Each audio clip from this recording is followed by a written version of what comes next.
solidified! Light of the blazing sun! Full throttle!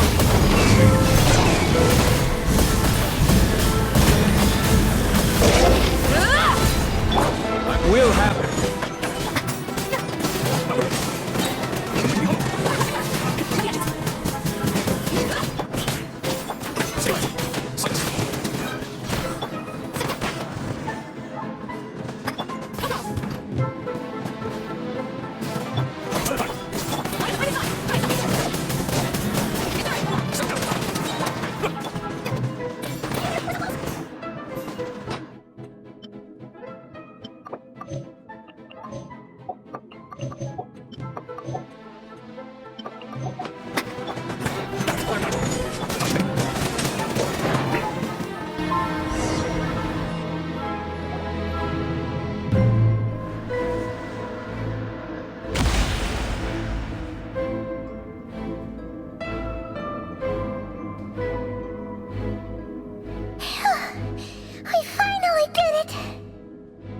The iridescent moon's marrow, still burning away like an undying flame, yet now contaminated by the abyss. It has taken on a new form entirely. If we can purify the abyssal power within, we should be able to obtain its untainted essence.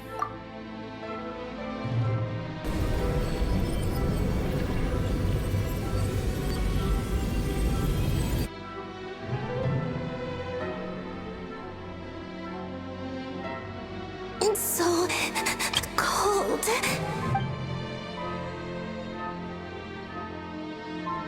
Is it you? Are you here? Huh? Are you talking to us? At long last, I can see you once more. Our fates have crossed, and I am finally free. I'm sorry, I lied to you. Even knowing what was to come, I still couldn't let go of the fear in my heart. As death drew near, the moment the moon shattered, my body began to split apart piece by piece. Like I was being cut into pieces by 1,000 blunt blades. My thoughts scattered as the cold crept in, but I could not bear to fade away like that. Tell me, what was it that brought you to us all that time ago? If only I had possessed your courage, then I might have been spared this torment more painful than death. You look so puzzled. That's how I felt too when I first saw you. But trust me when I say that everything happens for a reason. Farewell.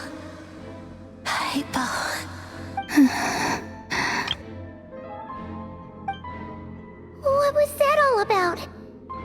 Was that the goddess of the iridescent moon? It sounded like she was speaking to a long-lost friend. But none of us have ever met her before, right? Perhaps. She took me for the goddess of the frost moon she once knew. For a fading soul like hers, our auras must be too similar to tell apart. But anyway, we've got the iridescent moon's marrow now. That should help you regain your strength, right? Alright, time to leave this place and meet back up with Arlecchino. Let's go!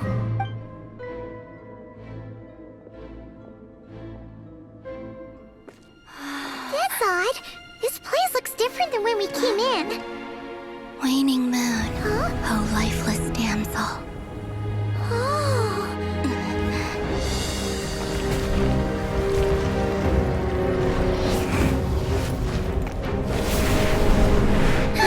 Hurry! The place is collapsing! It wants to trap us here. Who's it? The abyss? Now we've taken the moon marrow. All that's left here is a dark will. It will show us no mercy.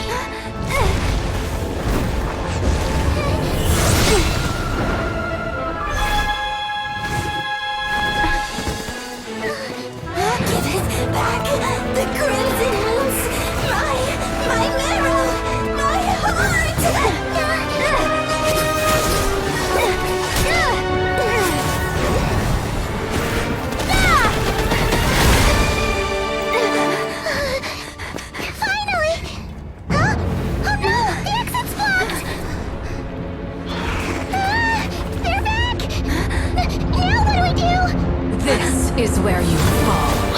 Witness my rise! What are you waiting for?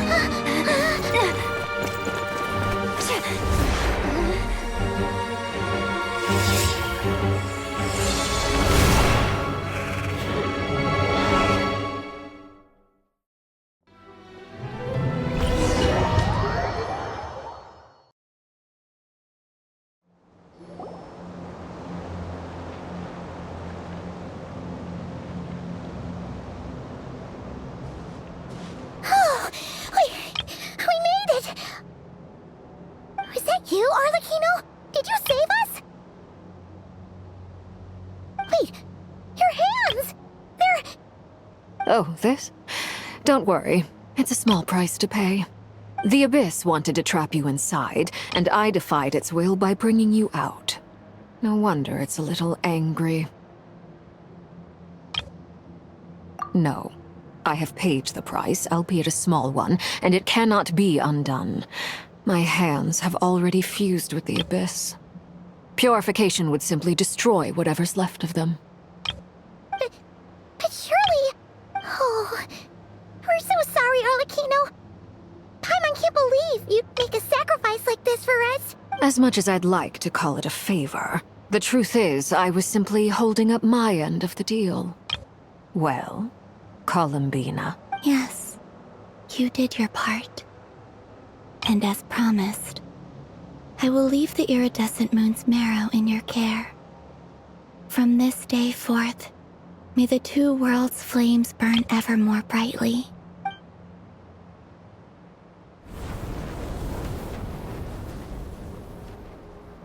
I'll take that as a blessing. Now, Columbina, give me your hand. Accept this moonlight I offer in return.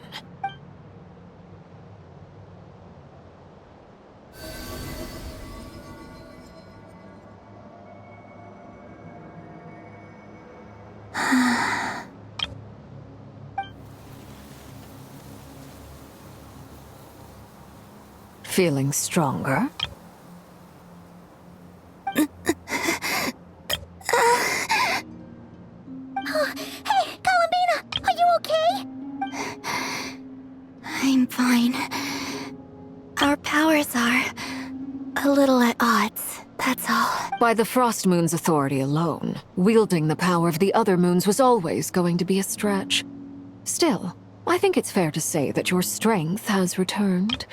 At least to the level it was at as Third Harbinger. It's still not enough. There's no way I can hope to challenge Raizel like this. Just one more ray of moonlight, if you would. It's okay. I can take it.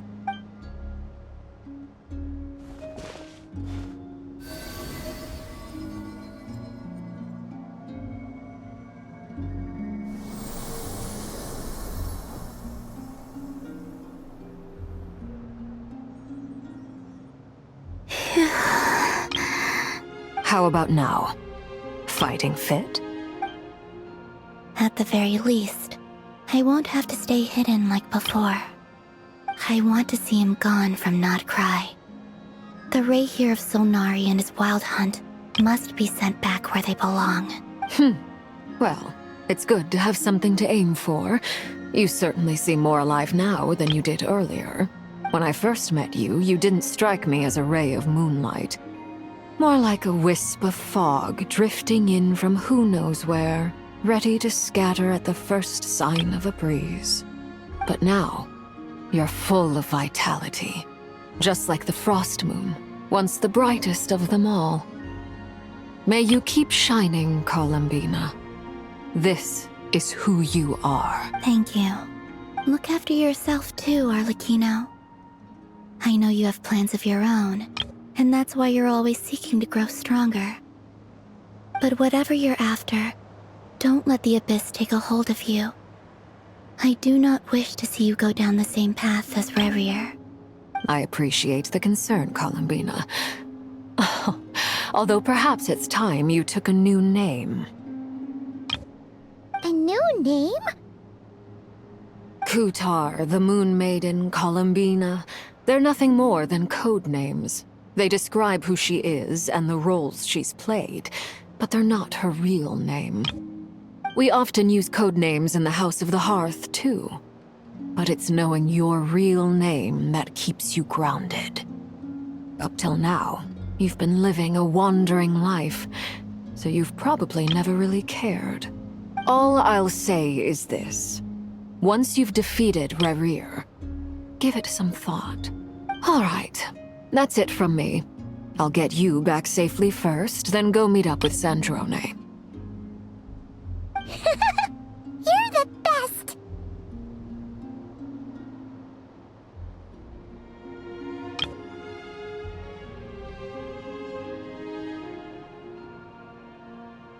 I appreciate the gesture. It speaks to your good character. Anyway, let's get going. There are more urgent things to do right now than trade compliments.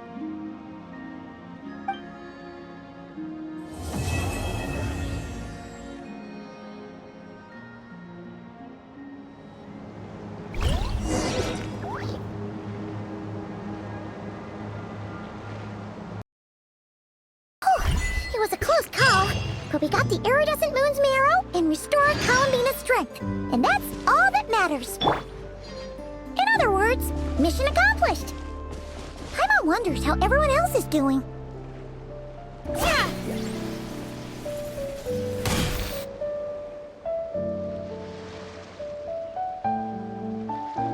Oh, do you think the others are making good progress?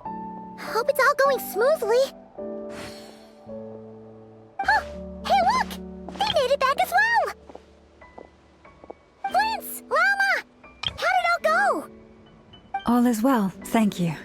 Nefer and Yahoda had to stay at the curatorium to wrap things up, so they won't be joining us for now. I ran into Miss Nefa and Miss Aino on the way back. Their work is still in progress, so I suspect they won't be back for a while either. You seem rather cheerful today, Mr. Flintz. I certainly am. I achieved what I set out to do and came away with more than I bargained for. Fighting alone can get quite tedious, but I had the good fortune to run into a pair of brave young warriors. We meet again. How have you been? Albedo! What are you doing here? That would be a natural assumption to make. It's also the correct one. These two courageously lent me a hand while I was fighting the Wild Hunt. When they told me they were Servarka's colleagues, it all made sense. And given how people of outstanding talent tend to cross paths, it's no wonder you're already acquainted. So, who's your travel buddy, Albedo? Why don't you come and introduce yourself?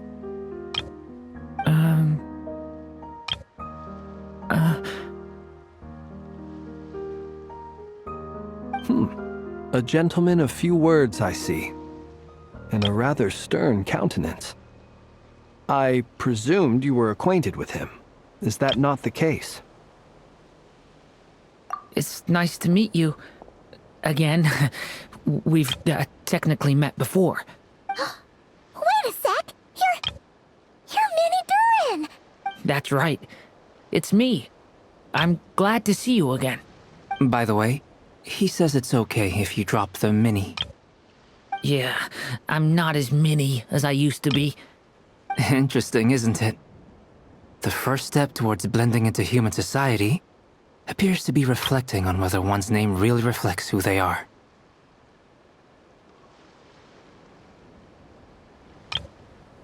Wow! You look so different! In a good way, of course. It's great to see you looking so healthy. Thank you, Paimon. And although you're as mini as ever, I understand that diminutives don't always convey endearment. I'll be sure to simply call you Paimon, as a sign of my great respect for you. Wow! You're such a smooth talker now.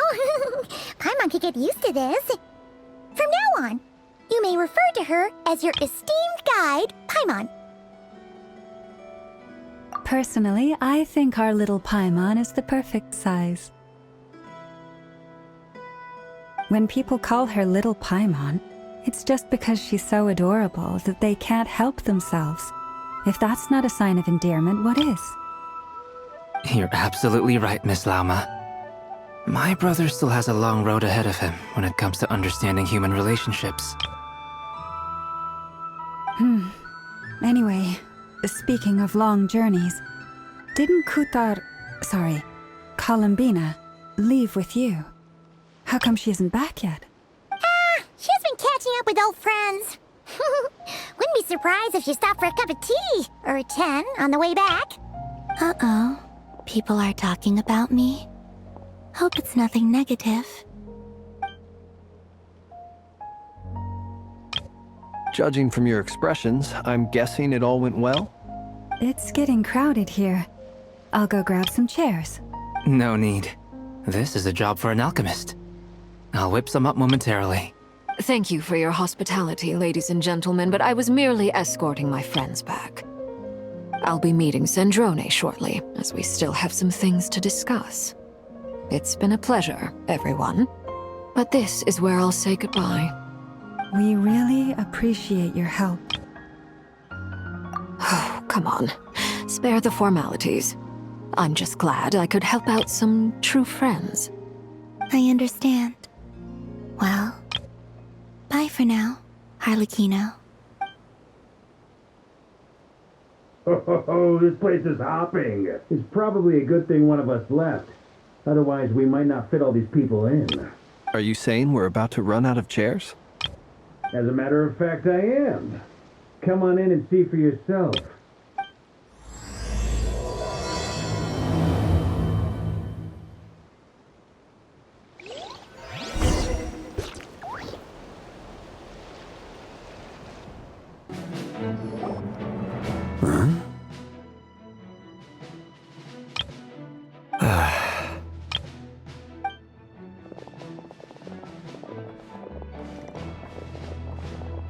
I overheard your little chit-chat outside, by the way.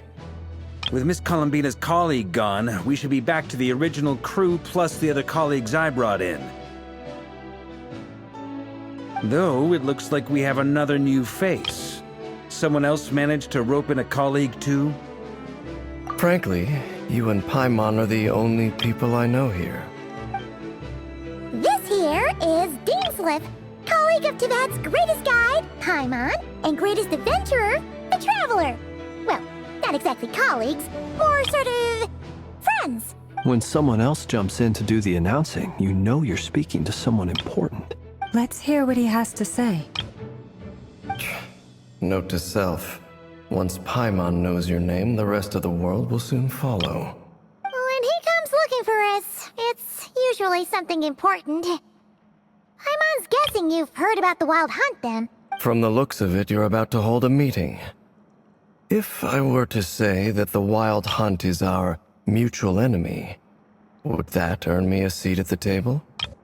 As the saying goes, the enemy of my enemy is my friend. Mr. Dainsleif, there's a seat with your name on it. Though, I can't promise the same for everyone else. Hey, Albedo, think you can rustle up a couple more chairs? After all this time apart, Grandmaster Varka's first order is to rustle up a couple more chairs.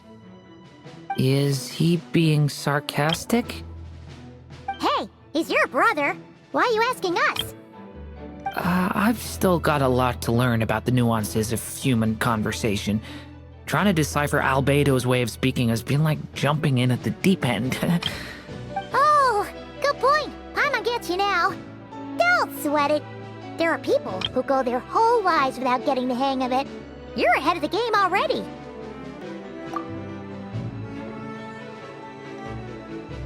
I wonder what's taking Nefer so long. Perhaps you should go and check in with her. If anyone can hurry her along, it's you. I just got back from the curatorium. Besides, aren't you curious to see what's taking her so long? Miss Nefer doesn't strike me as the type to share secrets. And since gathering intel is her specialty, I'm guessing she'd prefer to keep her methods confidential under such circumstances. Would it not be tactless for me to impose? Oh, but it's fine for me to impose. What can I say? You have an unrivaled ability to garner people's affection, Miss Moonchanter. Besides, you have far more in common with her than I do. All right then.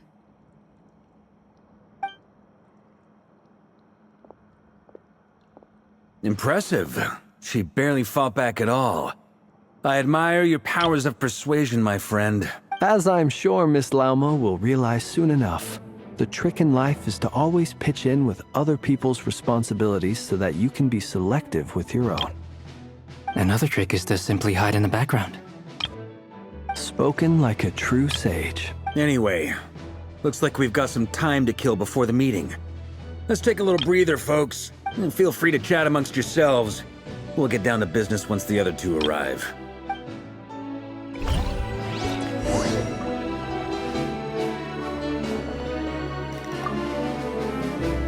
You're both awfully quiet. Why don't I start us off with an icebreaker? Much obliged.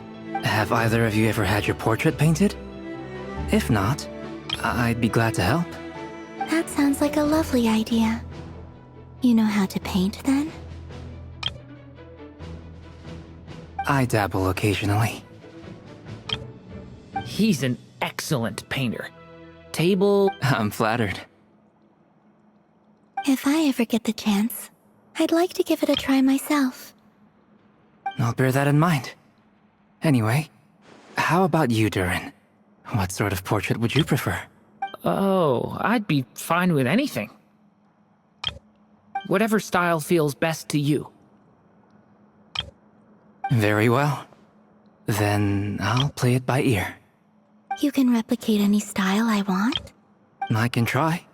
If you show me a sample, I'll do my best to match it. Thank you. In that case, I'll dig up some reference material for you.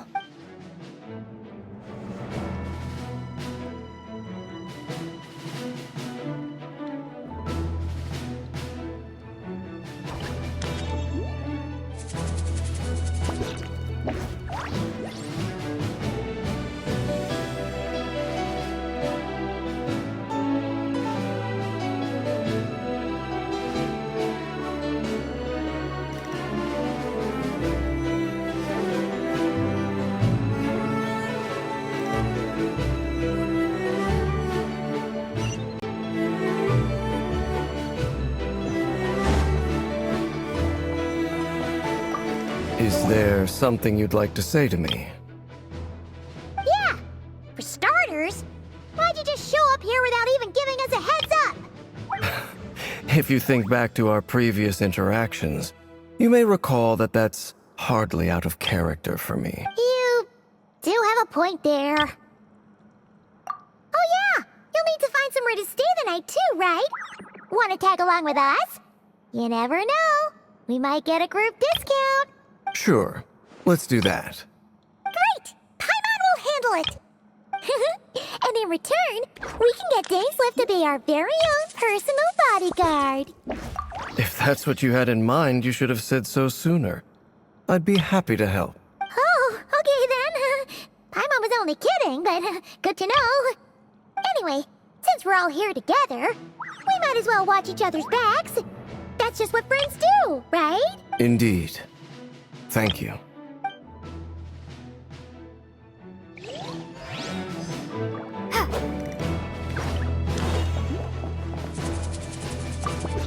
Truth be told, I can't remember the last time I was in a meeting with so many people. You're not alone there, my friend. The Lightkeepers also struggle to bring everyone together for a serious discussion. I don't doubt that. I've only ever met two Ratniki, one being you, and the other being that young guy, Itlua. Itlua is a good apple. I'll give him that. He's kind, honest, and regularly delivers supplies to my lighthouse. A true Ratnik to the core. In that sense, he puts me to shame. So you're what? A fake Ratnik? That's what it sounds like you're saying. But I get the feeling that's not quite what you meant. Come on, why the awkward silence? Sorry. I'm not even gonna bother trying to hide it. You've known all along, haven't you, my friend? Now that was an awkward silence. Let's just keep this between ourselves. Probably best if Eloa doesn't know. That goes without saying. Gotta be careful what you share with youngsters, after all. Anyone else in the know? Let me guess. The Traveler and Paimon? It's dangerous being too sharp for one's own good, you know. Then, in the name of the Animo Archon Barbados himself, I swear your secret's safe with me. When we went for drinks, you said that you and Barbados were practically best buds. In the light of that claim, do you really expect me to take your oath seriously? Of course. Just as long as you don't go spreading around the fact that I'm close with Barbados, all right? Fair enough, then. Nothing like a bit of mutual leverage to seal the bonds of friendship.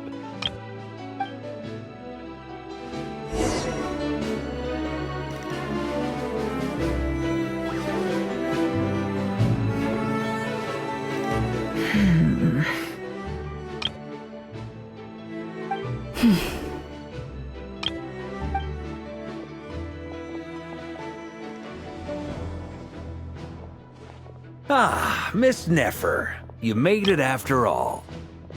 But what about Yehoda? I'm here to give you an update on how things are going on our end. Once this is over, I'll be heading straight back to continue my work. I left Yehoda back at the curatorium to watch over things while I'm gone. Huh. So much for just this once. Shh! Not so loud! We're on a roll here. What if she remembers and suddenly decides to back out? Did you say something, Mr. Varka? Huh? I didn't say anything. Right, Flint's? Must have been a frog. They get so noisy around here at nighttime. It's like they're putting on a concert in the background. Anyway, before we begin, there's a few introductions to make. Let me start by saying that it's an honor to be speaking before so many distinguished colleagues and collaborators. First up, we have Miss Lauma. As Moon Chanter, she's the leader of the Frost Moon Scions, a local religious community in Nodcry. Then there's Miss Nefer, boss of the Curatorium of Secrets, an intel gatherer extraordinaire. Nefer is leading the investigation into Rerer's background, assisted by Yehoda and Lauma. From the little I've heard, they're making some great progress. Over here, we have Mr. Flint's, a Ratnik and guardian of the abandoned lighthouse. In our last operation, he courageously distracted the Wild Hunt to buy time for the rest of us. For those of you who've never met, this is Mr. Albedo, a renowned alchemist and captain of the Knights of Favonius investigation team. By his side is a new face for us all, myself included, Mr. Durin, who has come to lend his aid. Next up, we have the Moon Maiden and former Fatui Harbinger, Miss Columbina. Then we have the Traveler, who's earned more titles than I could possibly hope to list out, so I'll spare you the rundown. And Paimon, the ultimate travel companion and quite possibly the best guide in all of Tevat. Wow! That's a lot of people! Great turnout! Miss Nefer, it looks like you might have another job coming your way, so, congratulations on the booming business, I guess. You think I haven't got enough on my hands as it is? Who's looking for me now? That would be me, Miss Nefer. I have a commission for you. And you are? Who I am doesn't matter right now. What does matter is that I'd like you to gather more intelligence about the Recher of Solnari. Well, it's not as if we never take on anonymous commissions. But in your case, I'll have to decline. I'm gonna take a wild guess and say your job's probably more hassle than it's worth. Something about you seems like bad news. It's my eyes, isn't it? Khaenri'ah, I assume. And what's with the mask? Are you trying to hide your identity? In any case, the fact that you're even still alive raises an awful lot of questions for me. My name is Dainsleif. And yes, I am from Khaenri'ah. As I'm sure you're aware, the Recher of Solnari's real name is Rerir. He was once an acquaintance of mine. Really? Then you must have been quite an influential figure yourself. You flatter me, but none of that matters anymore. My point was simply to clarify why I have asked Miss Nefer to investigate Rarir's background. So you're both from khaenri'ah, and it sounds like you used to be friends? What am I missing here? Surely you already know how he became one of the Five Sinners. I'll tell you everything I know. The history of khaenri'ah, the names and identities of the Five Sinners. I remember it all like it was yesterday. I have never spoken openly of this before. But the truth was exactly as people say.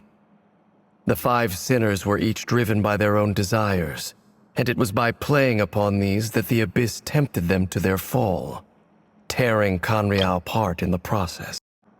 The visionary, Vedifenir, who wished to foretell the future. The wise, Haroptatir, who sought limitless knowledge. Gold, Rhindaughter, who desired to create life. The foul, Surtologi, who pursued supreme strength. And last, but not least, Raizel of Solnari, Rarir, Ravager of the Moon. Of the five, Rarir is the only one who remains a mystery to me. He never harbored grand ambitions. So what changed in the space of a single night? How did he come to fall like the others? In other words, you're saying that his change came as a shock to you, and you have no idea what actually happened? That's right. You mentioned how the Abyss tempted them, which led to their fall. But what did that look like in practice? And what other context can you give me about the events of that time? The more detail you can give me, the better. Strangely, now that it comes to it, I hardly know where to begin. The fateful night took place during the era of the Eclipse Dynasty. One day, my elder brother, the visionary, Vedifenir, was summoned to the palace by the Vinster King, only for the king to gouge out his eyes and cast him into the dungeons. When I came to hear of this, my fury knew no bounds. I gathered together every ally I thought I had, and together, we set a night to storm the palace and free Ved. Centuries on, the memories of that night still haunt me like a never-ending nightmare. We broke through the palace gates, just like we had planned, each striking towards our separate targets. But then, I was betrayed. Even Vedifenir, the very person I had come to rescue, abandoned me and partook of the Abyss's power. So, it's personal after all. Then tell me, Mr. Dainsleif, what price are you willing to pay? You, of all people, must know that nothing comes for free. I cannot say what price would be worthy of such a commission. But know this. Rarir was not always a madman. Believe it or not, there was a time when he was just an ordinary man, working for the khaenri'ah Intelligence Service. Uncovering the truth of Rarir's past is the only way to unravel this mystery. But before you decide if you will accept my commission, I will tell you more about him. Enough, I hope, to help you plan your next move. Sounds pretty good to me. Feels like we just flagged down a random passerby, only to discover he's actually a master strategist who has a score to settle with our enemy. Can I borrow your halo? It could be useful in the lighthouse. Hey, enough with the wisecracks! Besides, isn't that lamp of yours bright enough already? Relax. It was meant to be a compliment. If that was a little over the top for your liking, I'll make sure to tone it down next time. I'll give your proposal some serious thought, Mr. Dainsleif. Let's speak in private once the meeting is over. Before that, there's a few things I'd like to share.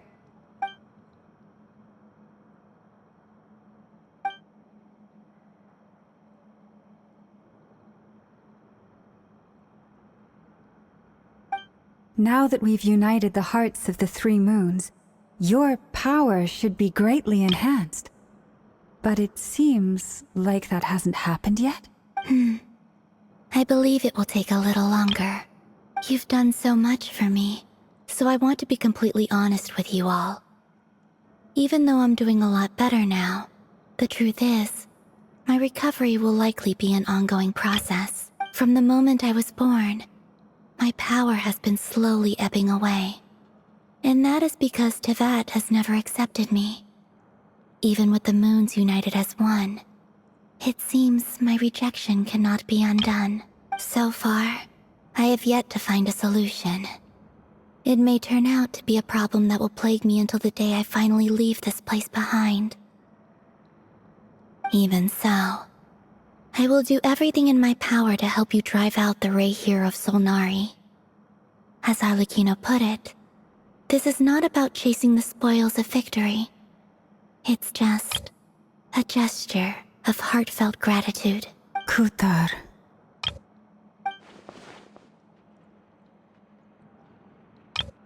Defeating the Raizel of Solnari will be no easy task. While my strength slowly recovers, we'll also need to gather more intel. Naturally. We should take all the help we can get if we hope to defeat him. We've considered several viable plans now, but our choice hinges on the answers to a few key questions. Is it even possible to kill Raizel? What experiences shaped the person or monster he became? And what's he really after? Given Albedo's expertise in alchemy, I think we should leave him to try and answer the first of these questions. Understood. As for the other two, I'm afraid we'll have to count on you again, Miss Nefer. Believe me when I say it's not my wish to burden you. But right now, relying on your skills is our only option. So you're placing all your hopes on me, huh? We can't thank you enough for agreeing to help us. Honestly, I can hardly believe how lucky we are. You sure have a talent for changing your tune, Miss Moonchanter. Timid like Yehoda one moment, then flinches insincere flattery the next. Ladies, please. I must object to your portrayal of me. That's all. Feel free to keep bickering. Just pretend I'm not here. I almost don't want to leave this room. I'm curious to see how this plays out. I have faith in you, Miss Nefer. Something tells me you'll stand by us until the very end. Oh? And what makes you so sure of that? What if I suddenly decide that my compensation is insufficient? This isn't about the money. I can sense that you've got a deep-seated distaste for Raizel. And knowing you, that alone is motive enough. Look at them getting along so well. Like two peas in a pod. And I'm the one they accuse of insincere flattery. There is no justice. Miss Lauma, you have to understand something. Unlike you, I don't actually enjoy having everyone's hopes on my shoulders. Is that right? Well, maybe the fact that I'm willing to put my hopes in other people says more about me than you. But the fact is, I also trust you. And that's because I know that you're someone we can count on. Anyway, we've got our plan, so let's get moving. Mr. Dainsleif, let's talk.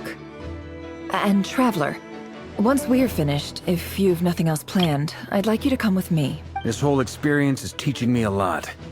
For instance, I now know that when other issues come up in the future, I'll have far more luck getting Lauma to convince Miss Nefer than trying to do it myself. Hate to say it, friend, but that's one of the funniest things I've heard in a while. Why? You think I've got it wrong? Quite the opposite. But what makes it so hilarious is how long it's taken you to realize.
Thank you for waiting.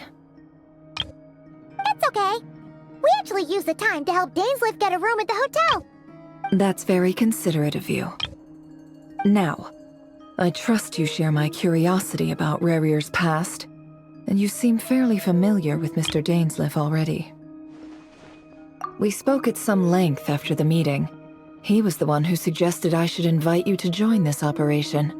He feels confident that these secrets will be safe with you. Kayn has a lot of faith in us, that's for sure. Likewise.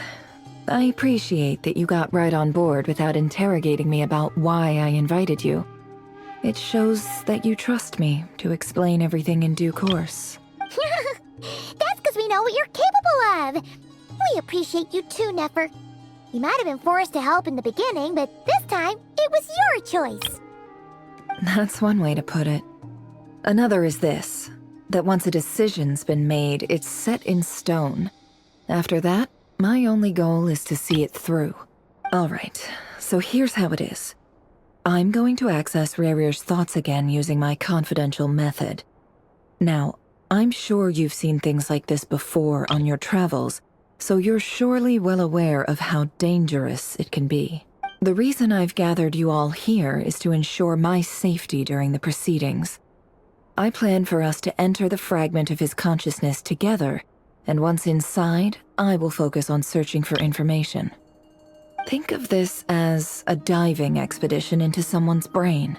If I'm the diver, you are my safety equipment, tasked with keeping me alive while I'm under the surface. Once the ceremony begins, we will all be spying on privileged information. But in the interests of safety, you must remain absolutely silent at all times. We will discuss our observations after the ceremony has... Lastly, any individuals of a weaker constitution are advised not to partake in the ceremony. In any case, Paimon has her own job to do, which requires staying in the room, but not joining the ceremony.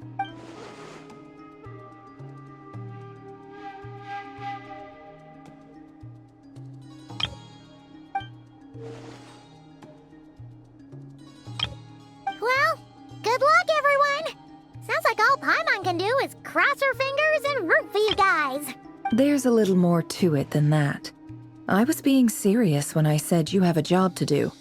While the rest of us are inside Rarier's mind, it's imperative that we have a team member on the outside. In the event that something goes wrong, you will be our first responder. I don't anticipate any issues, but the extra level of safety will be greatly appreciated. I second that. This is a dangerous operation here, and you're our whole rescue team. That's pretty much the most important job in the crew. So, Paimon's like... the lifeguard? Yeah, that makes sense. Alright, got it. Good. Please, take a seat. We'll get started momentarily.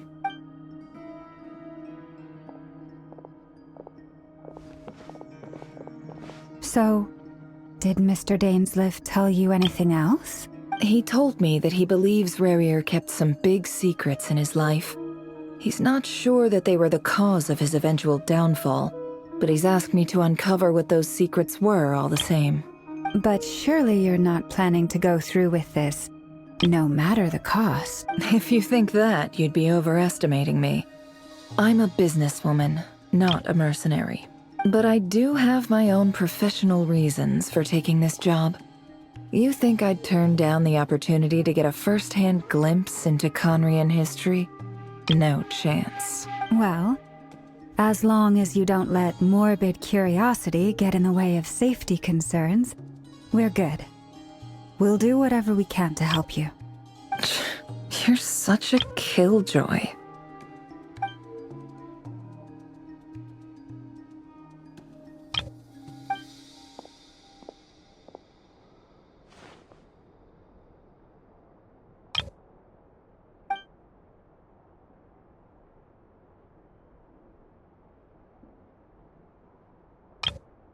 All right, I'm good to go. All set over here, too. Promise, Paimon, you'll be extra careful. All right. Let your whole body relax. We're about to begin. Close your eyes.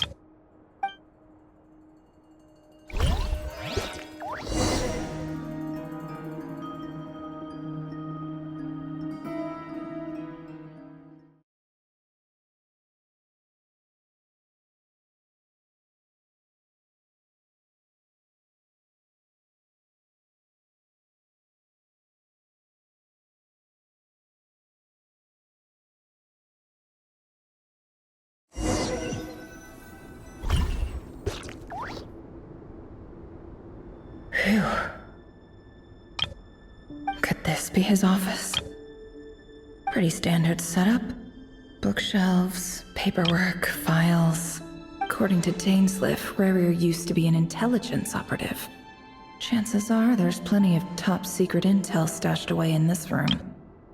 Is this where you keep your secrets, Raizel? Can't say I'm not looking forward to this.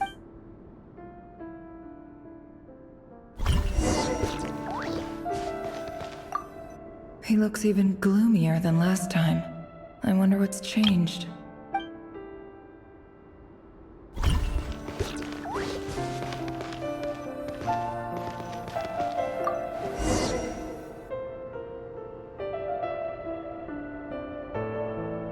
Today's files are in.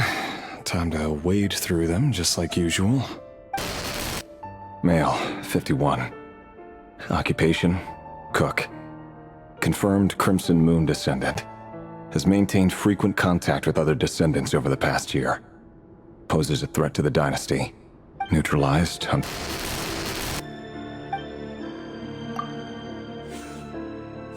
This one should be archived under purged targets.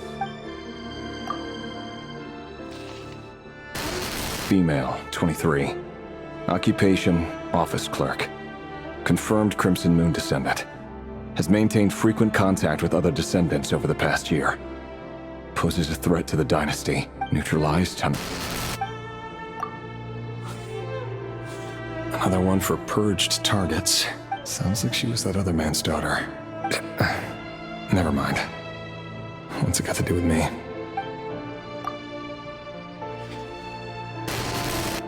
Male, 40. Occupation, teacher.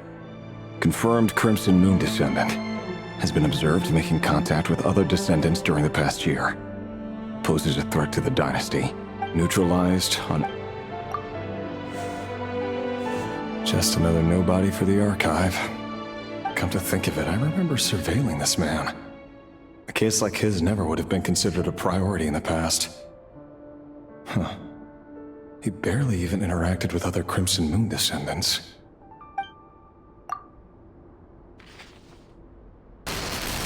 Female, 16. Occupation, none. Orphan and confirmed Crimson Moon descendant. Has been observed making contact with other descendants during the past year. Poses a threat to the dynasty. Neutralized on... Filed. I have no recollection of this girl. None whatsoever. She doesn't seem to be anyone important, but then again, how many of them really are? Female, 13. Occupation, none. Orphan and confirmed Crimson Moon descendant. Has been observed making contact with other descendants during the past year. Poses a threat to the dynasty. Neutralized on... Filed.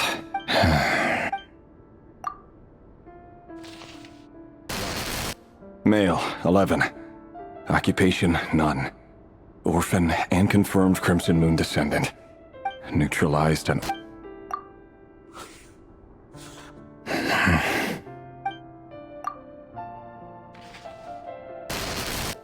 Male, 6.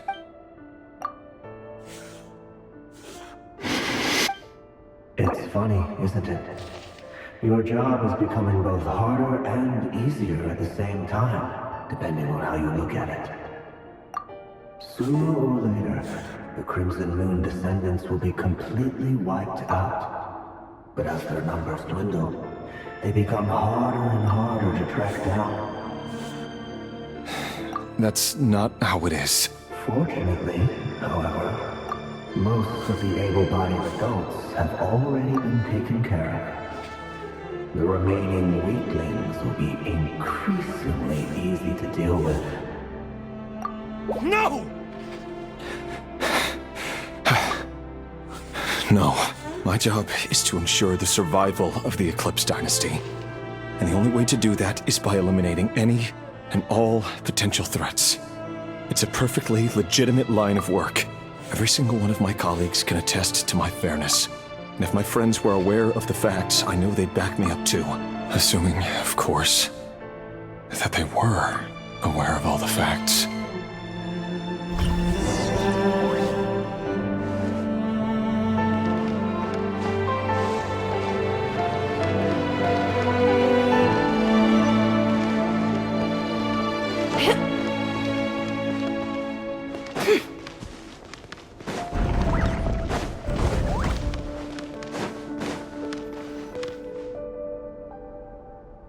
Mr. Vedifalnir, it's been quite some time since we last met. Raizel, I trust you're here because you have something important to discuss. Forgive me. I wasn't tuning out, it's just, I noticed you didn't even phrase that as a question. As if you knew I was coming. Tell me, does someone in your position ever feel the need to ask questions? It is indeed within my power to foresee certain things. Things like your arrival. I was just thinking. It won't be long before I'll be inviting both you and Dane to my wedding. That isn't a lie, but nor is it a fact as such. It's a wish, isn't it? No fooling a prophet, is there? Ever since that day we met for drinks, I knew it was only a matter of time before you came looking for me. Does it feel good? Knowing how the future will unfold. I'm afraid the notions of good and bad fail to capture the complexity of what such a power entails. Once you've seen what will come to pass, it can be all too easy to succumb to fear and melancholy. Unless, of course, you learn to abandon these feelings.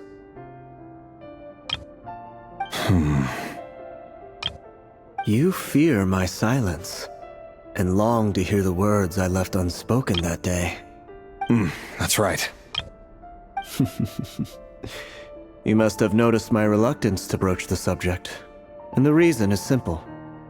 Because the truth could never have lived up to your hopes. For both our sakes, such words are better left unsaid. The burden of prophecy was never meant for your shoulders. So who exactly do you deem worthy to hear your prophecies? None but our exalted king? Or rather, our king as he once was.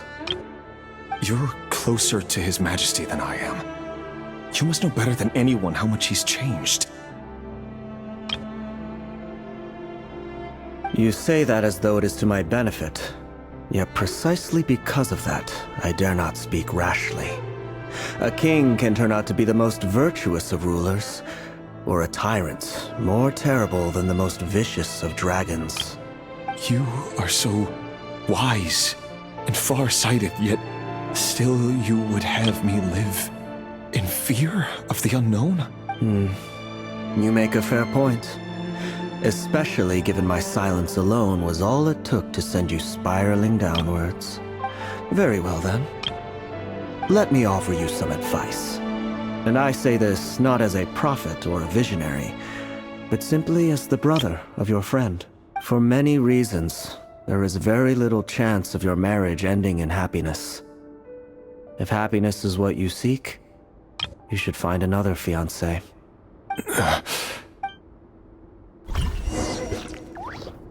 Hold on. There's that same black fog again. Could this memory belong to Thelindis? Guess I'd better tread carefully.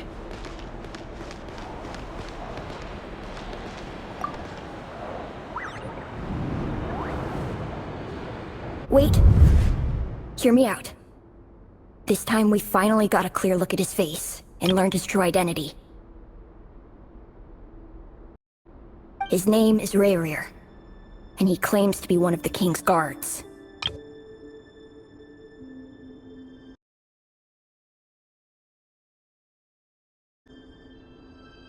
What did you say? A cruel irony, isn't it? The man you're set to marry leads a double life as a brutal executioner. Why are you telling me all of this now? Simple. It's because I want you to kill him. You are the only person he would never suspect. No, absolutely not. I would never dream of doing such a despicable thing. So you'll just stand by and watch him slaughter us to the last? Do not forget that the blood of the Crimson Moon flows in your veins too. The blood of the Crimson Moon? What does that matter now? The dynasty has long been dead and gone. You think that alone is reason enough for me to throw away everything I have? Why wouldn't it be? You two were once a child of the Crimson Moon, just like me. Don't tell me you've never felt so much as a flicker of fury for the way we were trampled into the dust. As long as you promise to abandon this pipe dream of restoring your dynasty, I can try to persuade him. Or have him persuade the Vinster King. Persuade the Vinster King?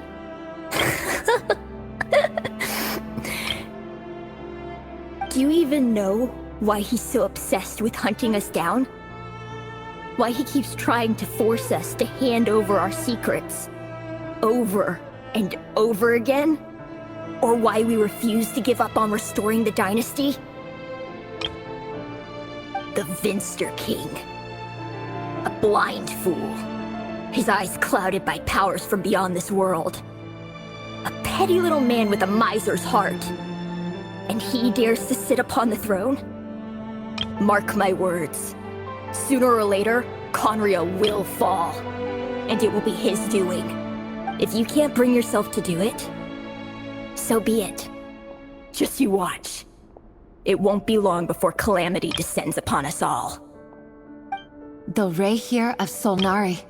That really is quite a secret you've been keeping from me, Raizel. But who am I to talk? Am I really any better? I've kept my own past a secret this whole time too. Love should be built on honesty. But ours was born from lies. And yet... Is it really so wrong to hide things that would only make life harder?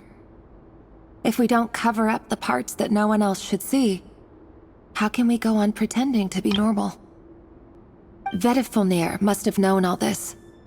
And that's why he made his prophecy.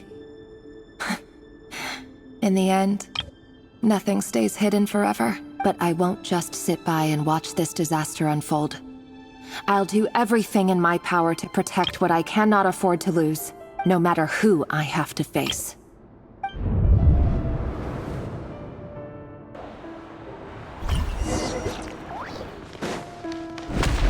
Huh?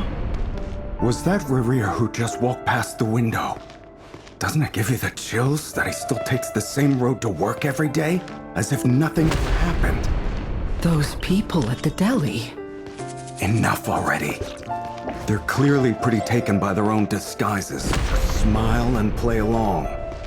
Pull the rug from under beasts like that, and you'll risk having your throat torn out. Deli. Oh. They're talking about those people from the opposition. Right. I'd almost forgotten they used to run a deli. People of no consequence always vanish so easily. And no one even remembers them.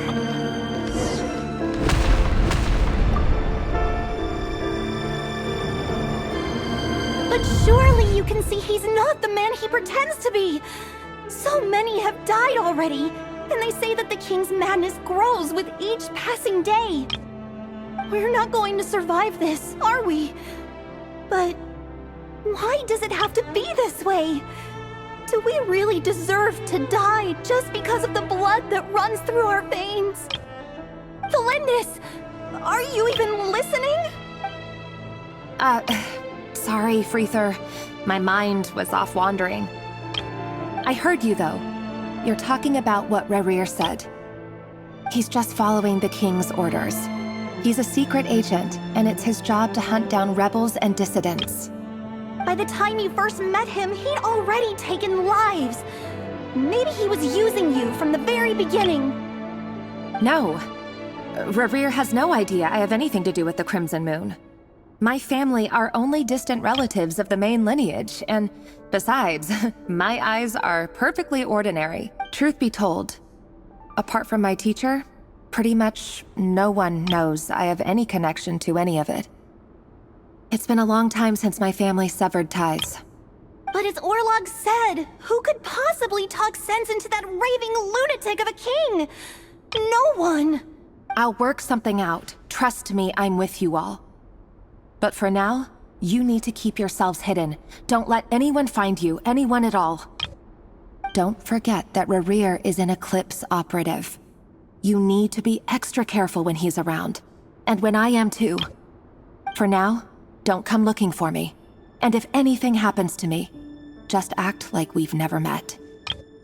If even you can't escape this, what hope do the rest of us have? But after all this time together, surely he wouldn't lay a hand on you.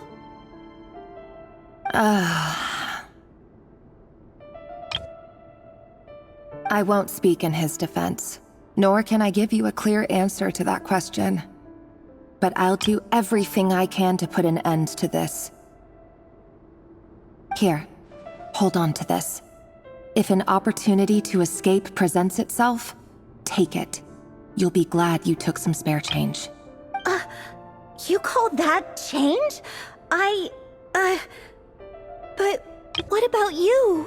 I've got a job, and there's still money coming in. But you can't go anywhere right now. Please think about yourself for once.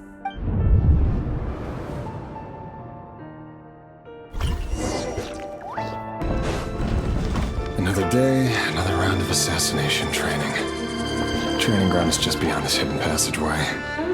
When you kill a person, doesn't it bother you when you end up covered in their blood? Why would it? Aren't we all just walking blood bags? But not everyone is accustomed to hunting down others like prey. You've been a hunter for so long now, you seem to have forgotten that most people don't just go around killing one another. Leave me alone.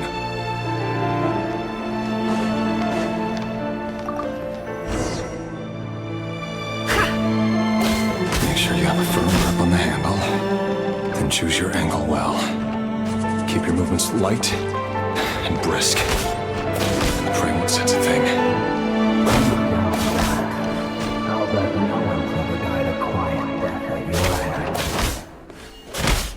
I work clean. No traces.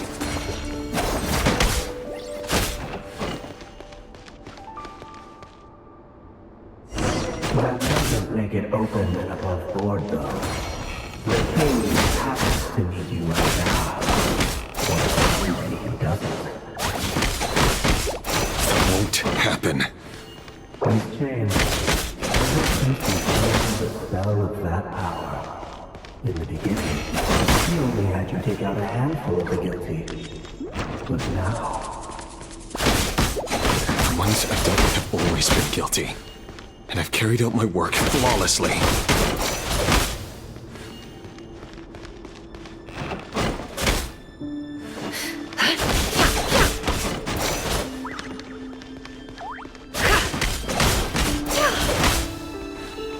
Can't hide the truth.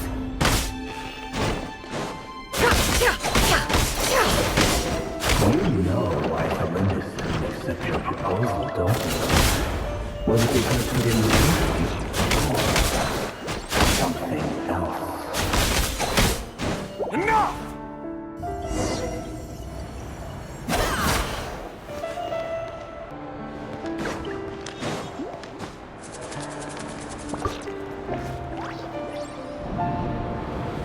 Valindis, do you still remember Orlog? Orlog. The boy who was pretending to sell flowers. you spoke for quite a while, didn't you? Yes, we did. What about him? He was arrested 2 days ago. Chances are he's already dead. He... I just don't get it! After everything he's done, why do you still stand by him? Or does it mean nothing to you that people keep dying? No, that's not... Just hear me out. I need to go now, Thelindis. They're looking for us. You take care too. If you ever need a place to hide, come...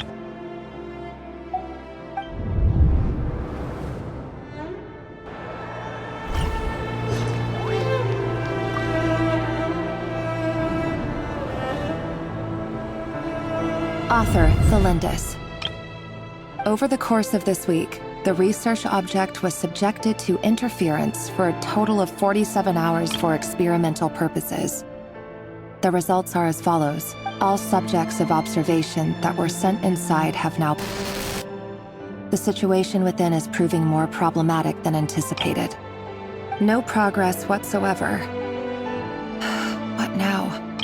Won't you give me even a glimmer of hope? Things are getting worse by the day. I have to find a way or we'll all be in danger. But I... If all this research comes to nothing, what then? Sooner or later it'll be my neck on the line. But could he really bring himself to kill me? No. Surely he wouldn't have the heart.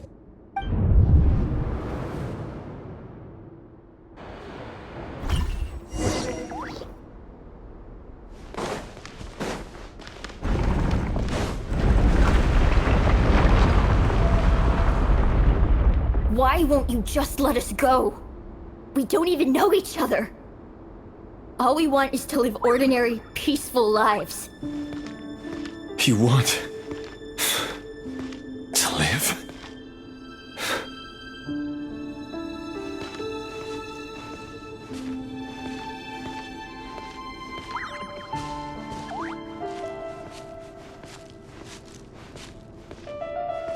Yes. I just want to go on living. Is that really such an unforgivable crime?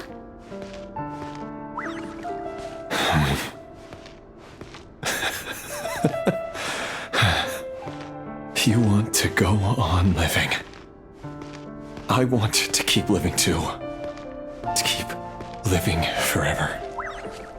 That's why I have no choice but to continue on the path I'm on. If only some savior would suddenly swoop down and change the way the world is. Too bad that's not going to happen. Imagine that. If there really were such a person, you and I wouldn't be standing here like this, would we?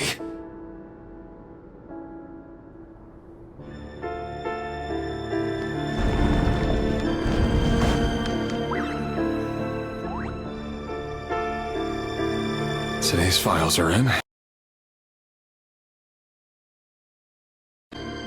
Time to wade through them just like usual.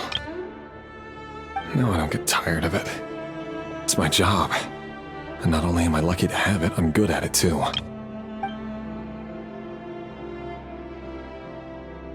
Huh. Wait. That's... Thelindis?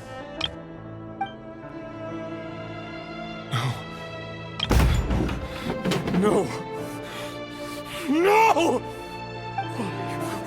Why? But you bear no mark of the Crimson Moon.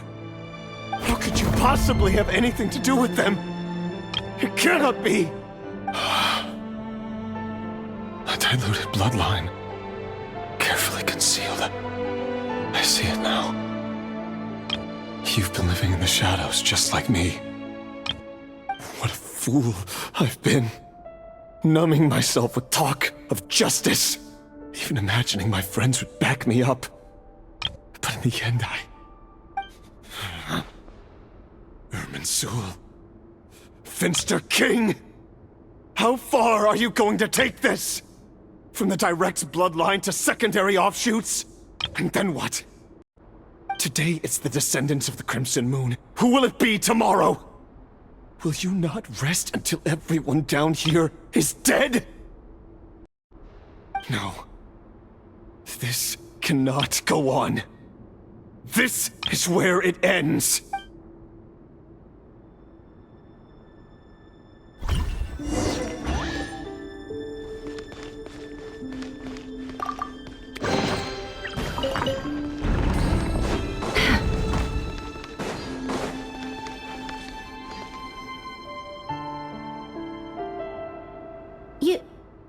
You're really letting me go? I am. As long as you can guarantee that no one will find you. Don't worry, I'll be extra careful. No one will know I was here. But what about you?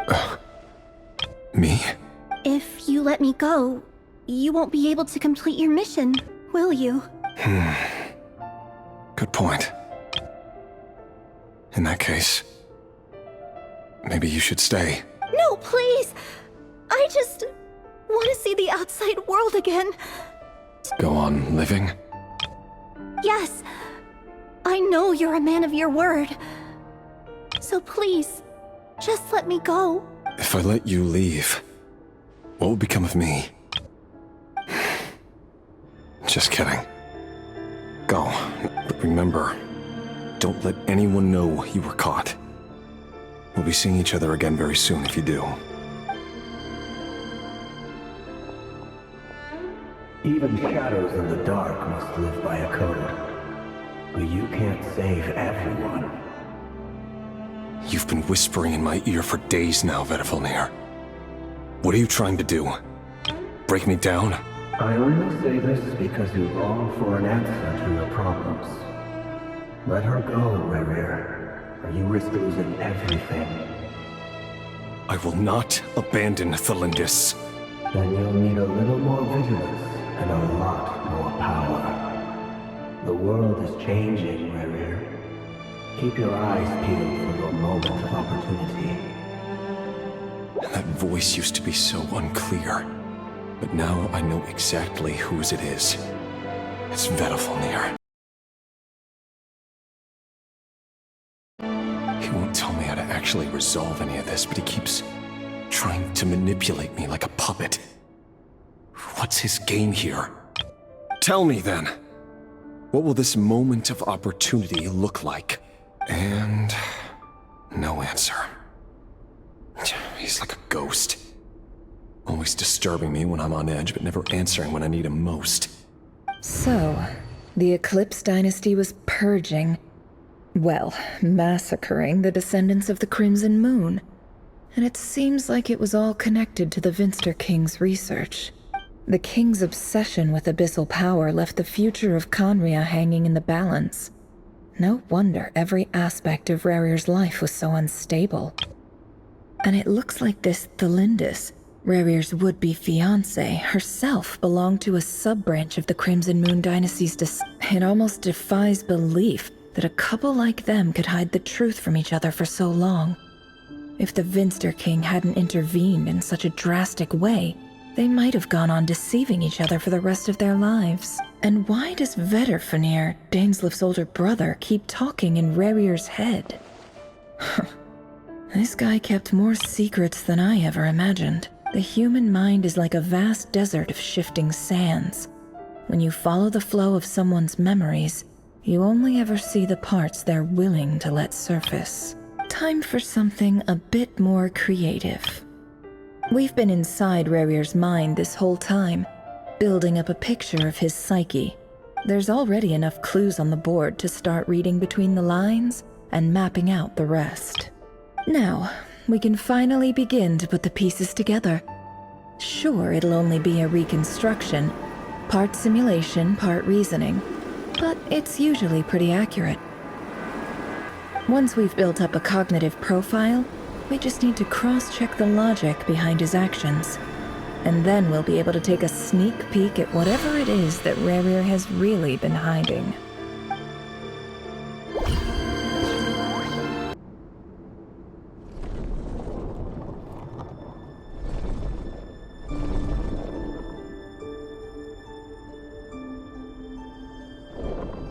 Raizel, are you there?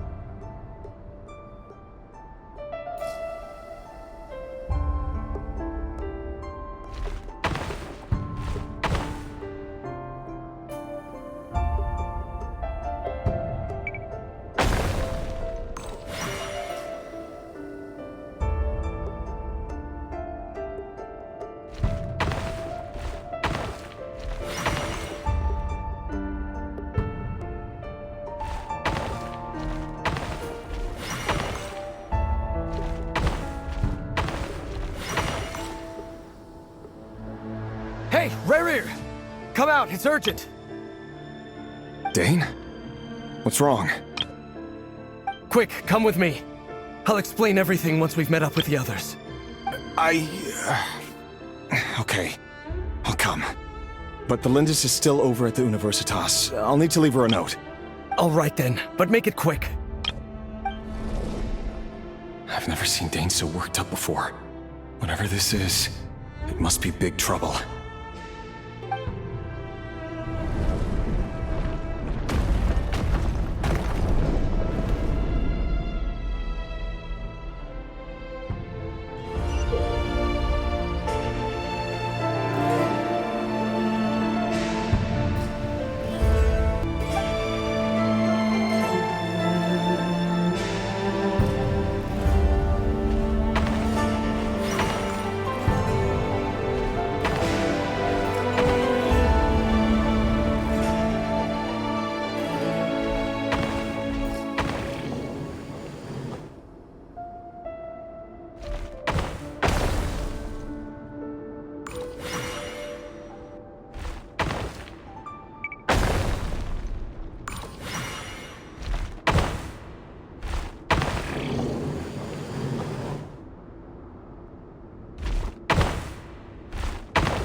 Well, this is a nice change, meeting you all at this hour. When men and women of ambition can speak face to face in broad daylight, I say that's a big step forward for our dear khaenri'ah. Don't be ridiculous. We do not fear the day. Why would we seek refuge? You might ask your blade that same question. I'm told it prefers the cover of darkness. The word on the street is that Sir Delogi only strikes when he has an unfair advantage. But that is patently false. I see you're missing an arm and a leg. Surely only a fair fight could explain that. If this is your way of offering me replacement limbs, believe me, I'll take them. Oh, we can certainly discuss that. With bioalchemy, anything is possible. Assuming I have your full support in my research. Lunatic. Robtatir, what brings you here? Why, Dainsleif, of course. He invited me. Please, cast aside your apprehensions, Miss Rhindaughter. Whatever the rumors may say, I am but a humble servant of the king, and I can assure you he affords me no greater convenience than he does you.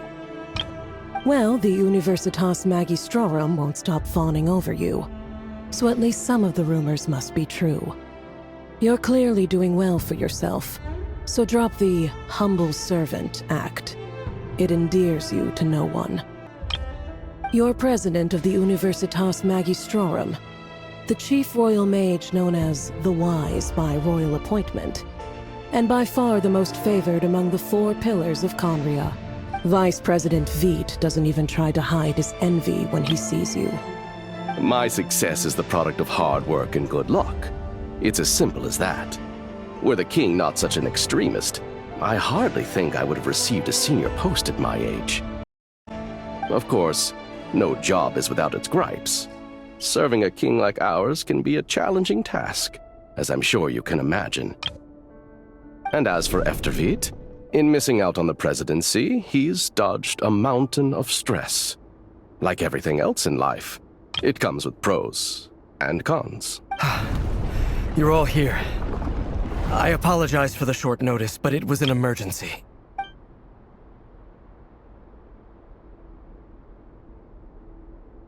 You must be Raizel.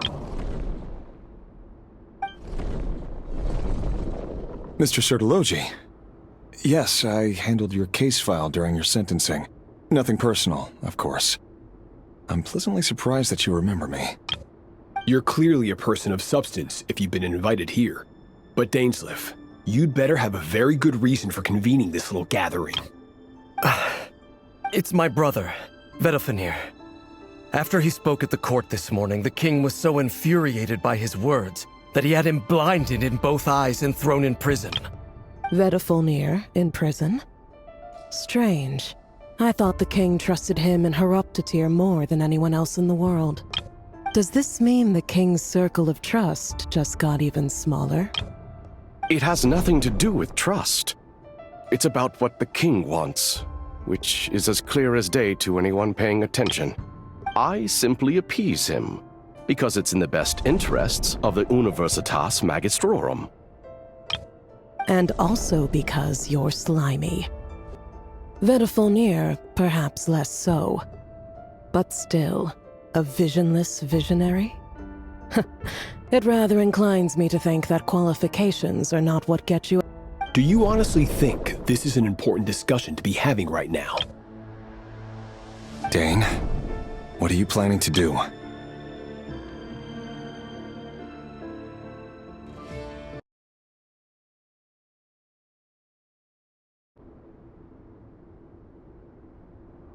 You must be Raizel. Mr. Sertologi. Yes, I handled your case file during your sentencing. Nothing personal, of course. I'm pleasant. You're clearly a person of substance if you've been invited here. But Dainsleif, you'd better have a very good reason for convening this little gathering. It's my brother, Vedofenir. After he spoke at the court this morning, the king was so infuriated by his words that he had him blinded in both eyes and thrown in prison. Vedofenir in prison? Strange. I thought the king trusted him and Heroptatir more than anyone else in the world. Does this mean the king's circle of trust just got even smaller? It has nothing to do with trust. It's about what the king wants, which is as clear as day to anyone paying attention. I simply appease him, because it's in the best interests of the Universitas Magistrorum. And also because you're slimy. Vedofenir, perhaps less so. But still, a visionless visionary?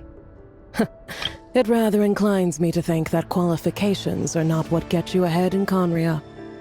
Do you honestly think this is an important discussion to be having right now? Dane, what are you planning to do? Rescue Vedofenir, I assume. Correct. It will mean storming the palace by force. Tonight. I need all of you on my side. That's far too dangerous. And don't forget, Dainsleif, you're captain of the Royal Guard. You swore an oath to the throne. You've been planning this for a while, haven't you? I have no desire to commit treason. But whatever critique the king may have of Vedofenir, disfiguring your most loyal subject for putting the best interests of his court and nation first, this is not the conduct of a wise ruler. My blade will force the king to see the error of his ways. So, Vedofenir's prophecy enraged the king. I'm sure it wasn't what he wanted to hear, but if he won't take counsel even from the visionary, that is deeply troubling news. The extent of His Majesty's madness is now all too clear. The question is, How does a man like me get out of this situation unscathed? You have noble ambitions, Dane. But I'm afraid they don't do much for a guy like me. I'm not interested in saving the world. All I want is a letter of pardon. A letter of pardon? For whom? Thelindis? The chances of the Vinster King issuing a pardon for anyone connected to the Crimson Moon seem vanishingly...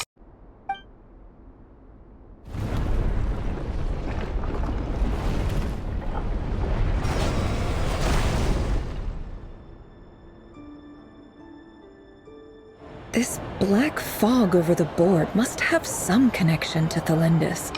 But why is it taking this form? Does it have something to do with Rarir's past? Another mystery I'll need to unravel.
Author Thelindis. Over the course of this week, the research object was subjected to interference for a total of 60 hours for experimental purposes. The results are as follows. Research dating back to the Crimson Moon Dynasty has established 2 points regarding moon marrow. Firstly, its origins have something to do with a god's power. Secondly, it serves as a portal to an as-yet indeterminate location. Moon marrow can thus be defined as a spatial gateway. However, there are a number of hurdles to overcome before we can answer the question of where it leads to. To start with, opening the gateway requires a specific power source, which the relevant literature indicates an enormous amount of power is then required to keep the gate open. Currently, the total power output of our instruments remains in the single digits. To make matters worse, I am now the only staff member remaining in the Moon Marrow lab. The Universitas Magistrorum recently decided to move most of its personnel into abyssal energy research, which has stymied all Crimson Moon-related projects.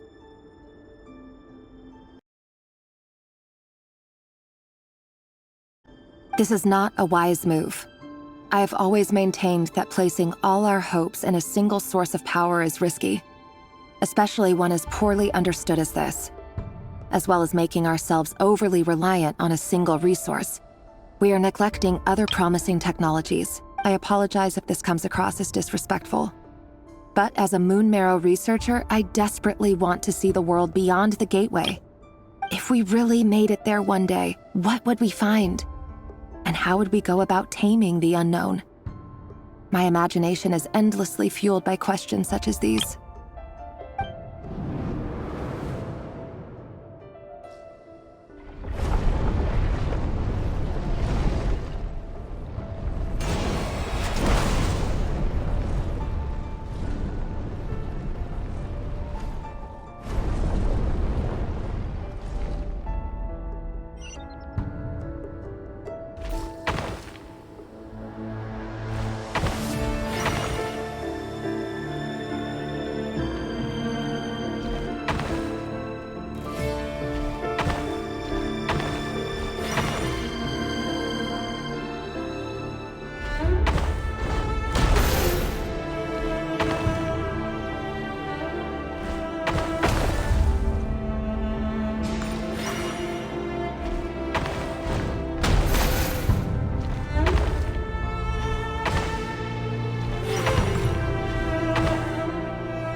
This is for you.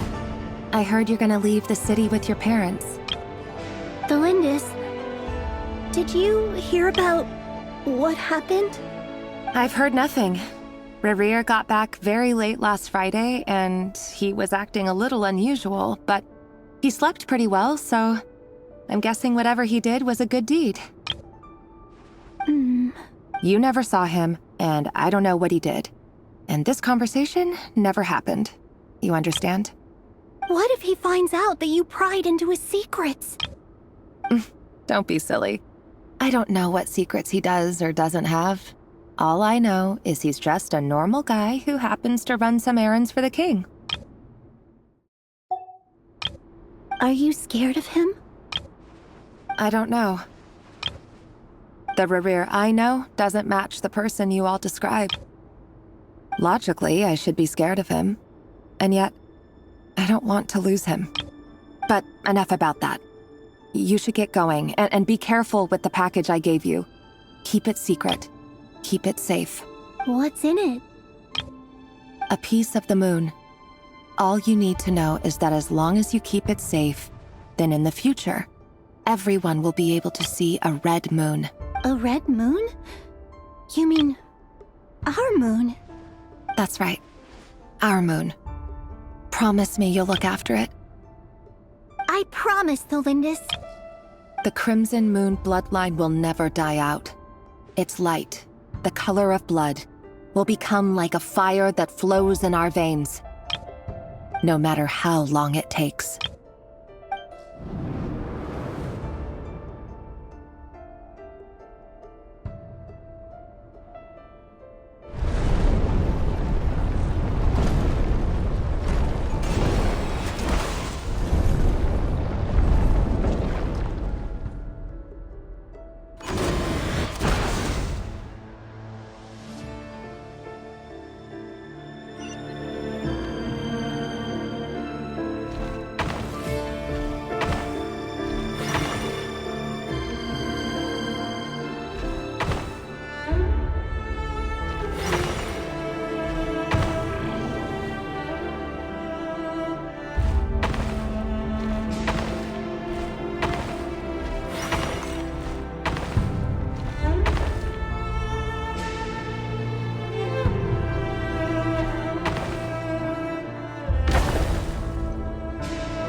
Hurry, everyone, and stick to the plan. Sir Dainsleif, what are you? Is this treason? You know what happens to those who betray the throne. Please, don't do this!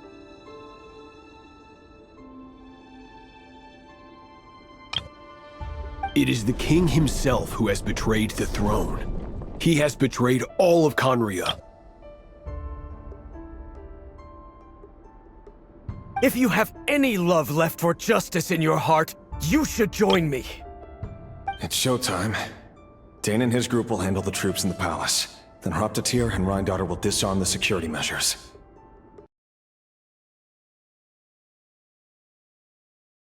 My job is to enter the prison and rescue Vedifalnir. Stay safe. Wish me luck.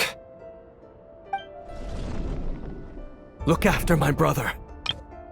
Draw your blade. It is time for justice to prevail.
This place is filthy.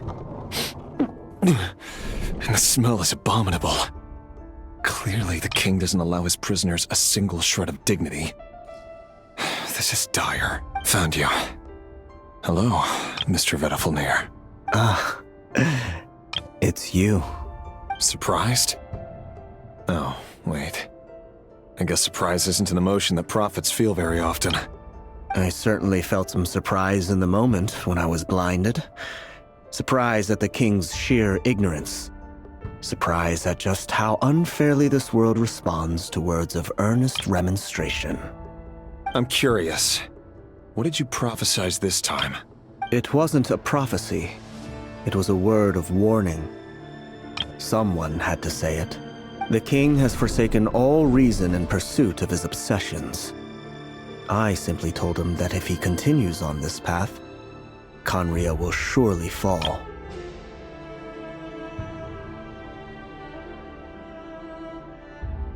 But he didn't listen. Worse still, he stabbed you in both eyes and locked you away. Dane asked for my help. The court is in complete chaos now, but I'm sure you predicted that. Everything is transpiring as I foresaw, yet I am powerless to change it. Fate is an immutable force. I can but lament as the inevitable unfolds. I do wonder whether giving a man the power to see the future is nothing more for him than slowly crush his spirit. Forgive my curtness, Vedafilnir, but the king did not suddenly turn on you today. His suspicions have been brewing for a long time. You can't have wisdom beyond the reach of your fellow man without attracting his fear and suspicion.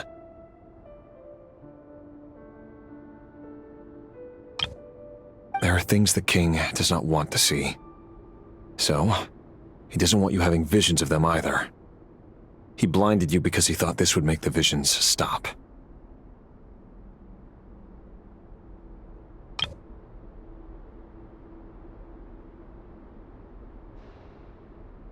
He wasn't entirely wrong. I did indeed lose my power to see the future. Right up until... Until what? Just now. I believe I saw something new. Well, tonight could go a lot of different ways. 5 of us banded together to storm the palace, also we could rescue you. This will go down as the most tumultuous day in khaenri'ah history. I sense hatred in you, but also hope. A desperate hope that with the tyrant deposed, that will be the end of the story. But this is not the end. It is the beginning of a new chapter, in a whole new story. There are many men of honor and courage in this world, Raizel. But you are not one of them. You're not here for justice, are you? You're here for yourself. Is that a dagger? Interesting. Why not the polearm? It was always your weapon of choice. With your abilities, I don't doubt that you were able to recover some of your sight. But I also doubt that you want to make an enemy of me right now. Of course not. We're on the same side, aren't we? We could be. But I need you to be honest with me, Vedafilnir. At this point, you're my only hope for the future. You mean your future? With your beloved, Thalindis? Yes. And I know there are bigger things at stake here. A dynasty, a nation, maybe the entire world. But forgive me, I care first and foremost about myself. I can't abandon the one I love to save myself. I just can't do it. But you see a broader picture of the future than I. You see the solutions to the biggest problems of our age. So tell me, what is my solution? What's the answer? In matters of fate, answers are either right or wrong. What will be and what will not. Maybe you are willing to pay a certain price in the pursuit of happiness, but unfortunately, fate does not negotiate. That is the cruelest thing about fate. It is unmoved by your sacrifices. That can't be true. I know it's your voice that I keep hearing in my head, urging me to see how the world is changing, to seek more power, so I can protect the things I love. You show me disaster, but you won't show me how to avoid it? Why? Why are you doing all this? My voice. In your head.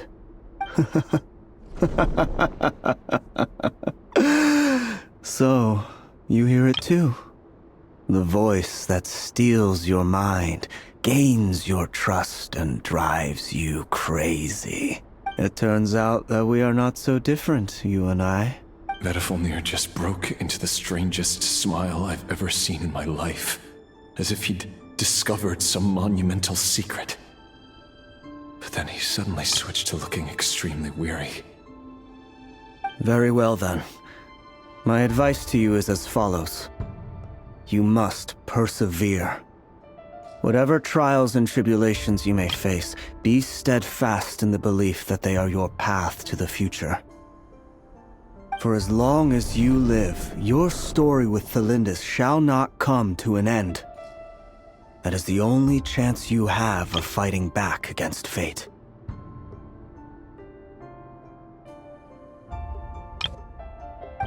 It is up to you whether you believe my words.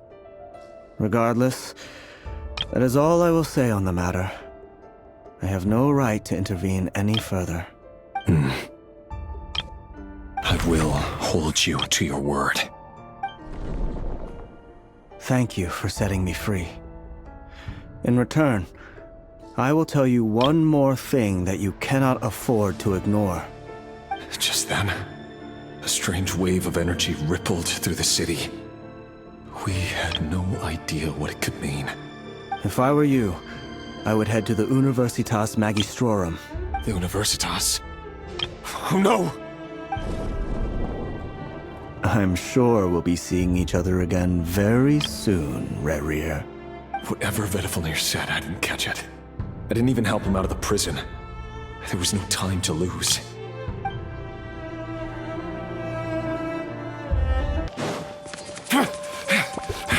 Monsters? Is this Rheindarter's doing? Or the Universitas Magistrorum? Out of my way! Beckon. Light of the blazing sun! Full throttle! It all adds up.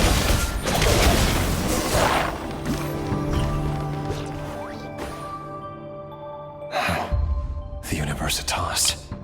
That reminds me of a rumor I once heard. Allegedly, the king installed secret mechanisms in the palace and around the city. No one knows where they are or what kind of power they hold. But if they were ever gonna activate, it would probably be on a night like tonight.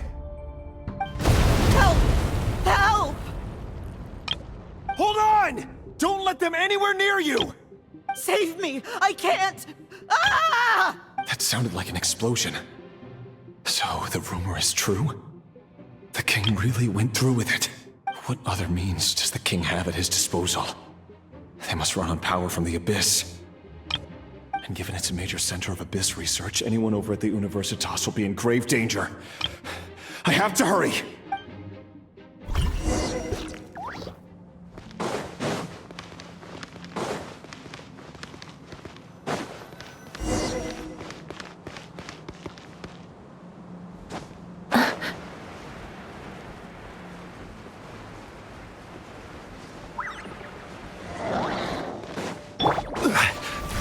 Solidify! Bow your head. Order guide you.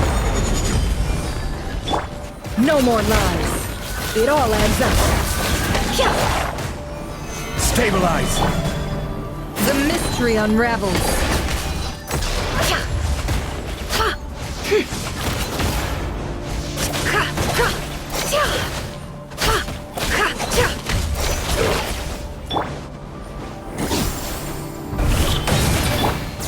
Can't hide the truth.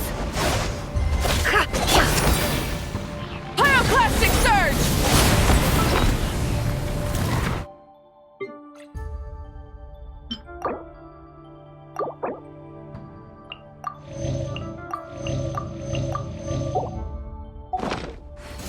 Try and stop me! It all adds up. Let the mighty be humbled.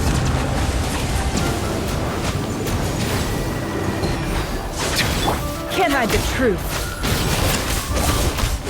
It all adds up. Wrath from the sky! Rev the engines! Instead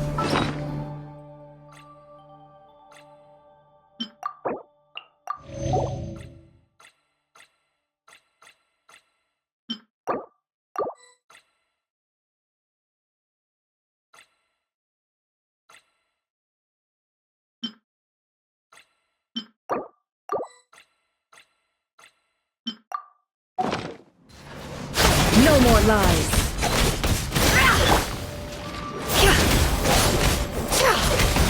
Can't hide the truth.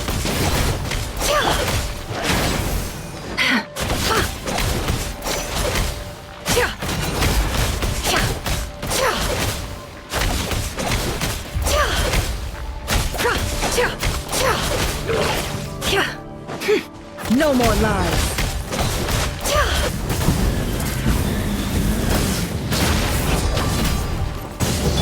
Bow your head. Let the mighty be humbled.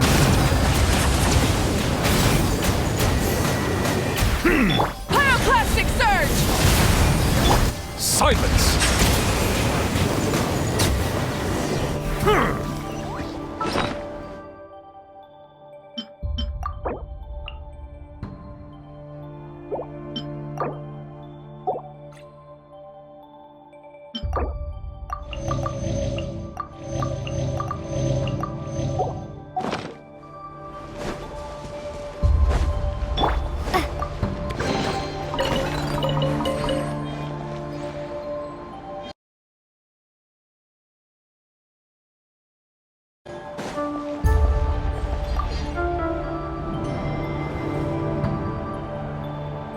Monsters!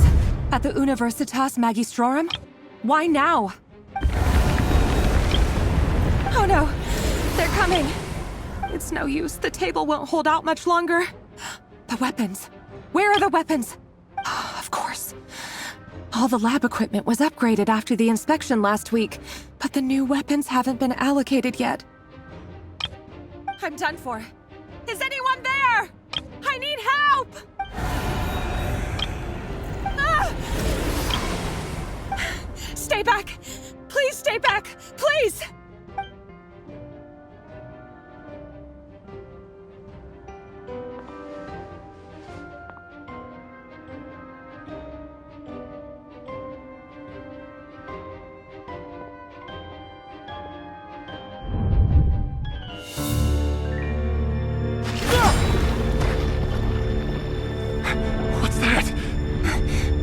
Rear. So the rumors about your work are true. What? No! Listen, something happened at the palace tonight. We have to leave! You don't need to lie to me anymore. What do you mean? I know why you're worried, and I will respect the decision you've made. But it's okay, because I found a solution. I know how to end all this. You can have it back. The normal life you so desire. But until then, I'm afraid our wedding will have to wait. Celindus? No, don't do it! Celindus! Celindus!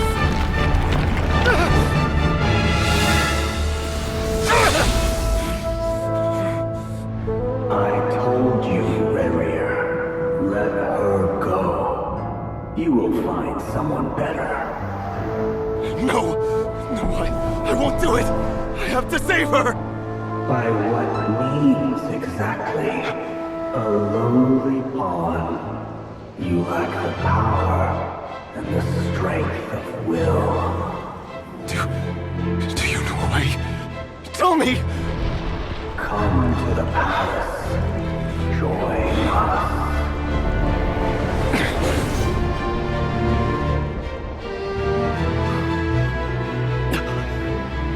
Raizel, thank goodness we... Step forth and take your share. You made it. Not you too.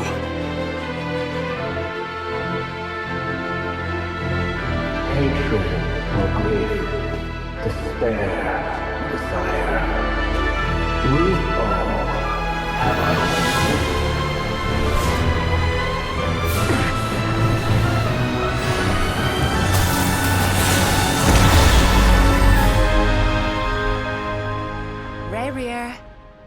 Raizel.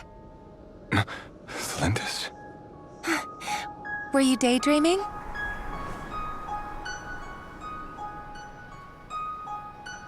You still remember, Raizel? That question you asked me a couple of weeks ago? Oh. You mean the proposal? Yeah. I'm wondering, where do you think would be a good place to discuss it? Maybe in the garden? Or were you thinking a fancy restaurant? It's your choice.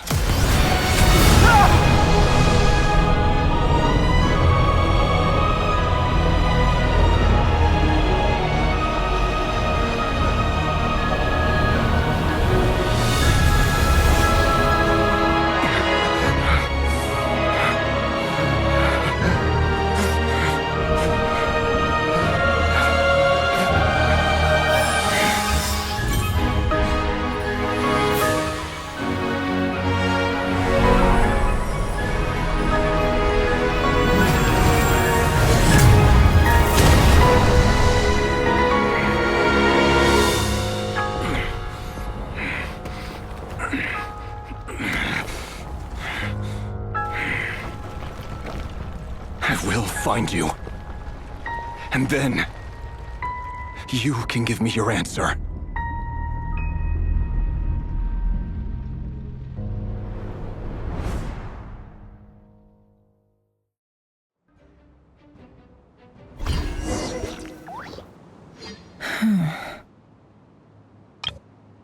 So that's how the Raker of Solnari was born.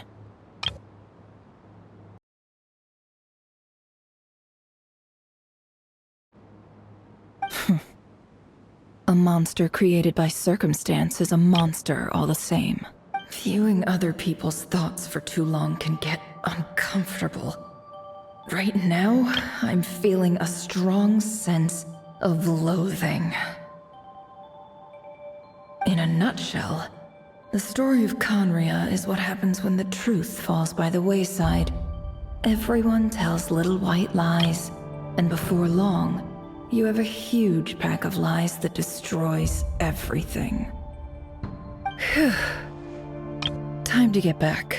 His past is filled with sorrow, but the tale of any fallen civilization is one of endless tragedy. Cruel as it may be, that was khaenri'ah's fate.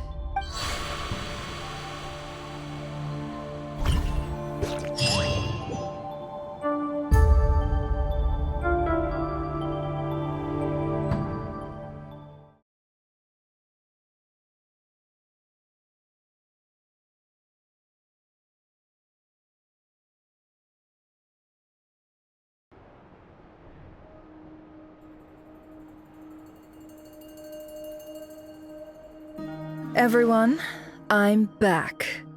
Can I get a standing ovation? Never! How are you holding up? Feeling okay? She's fine. Boss is a pro. Yes, I'm fine.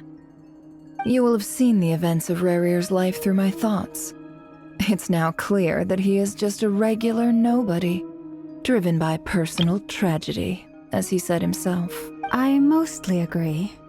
There's only so much we can know about him from his memories alone, but they did give us a clear glimpse into his life in khaenri'ah. However, I would not consider Rarir to be a nobody. He was deeply involved in the events of that era. Yet, when the catastrophe of a generation strikes, nobody is safe. Sounds to me like you're speaking in riddles again. Is this you urging me not to abandon the people of Nodcry in their hour of need? That's not what I meant. Although I do hope you choose to remain a part of the plan. Without you, the mission ahead will be all but impossible. Then try to remember that I respond better to the carrot than the stick. And I don't appreciate being bossed around. Now, as for you, Missy, you were excellent.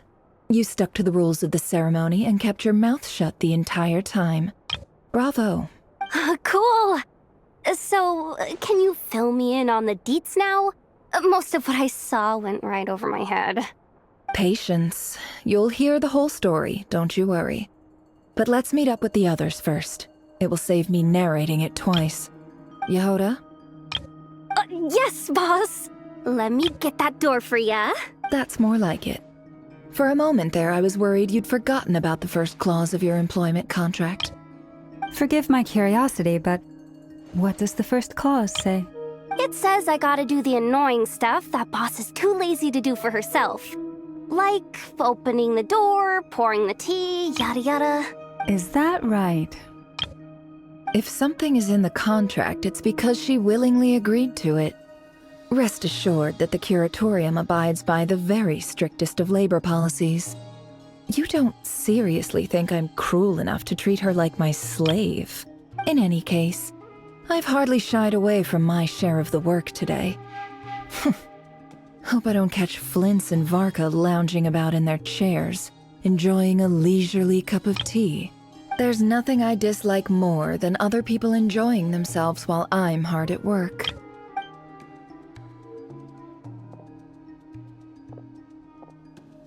Oh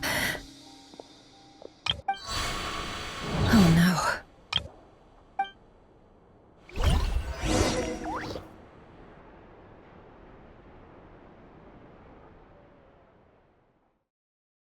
Sorry to disturb you, but we seem to have run into some trouble. Evidently so. Don't worry, I'm not about to leave you to fend for yourselves. I'm not that kind of boss. And it would go against the Curatorium's labor policy. I'm sorry? What did you hear me say? I wasn't talking about labor policy. Wait. How long have I been standing here? Not long. You just appeared by the door a moment ago.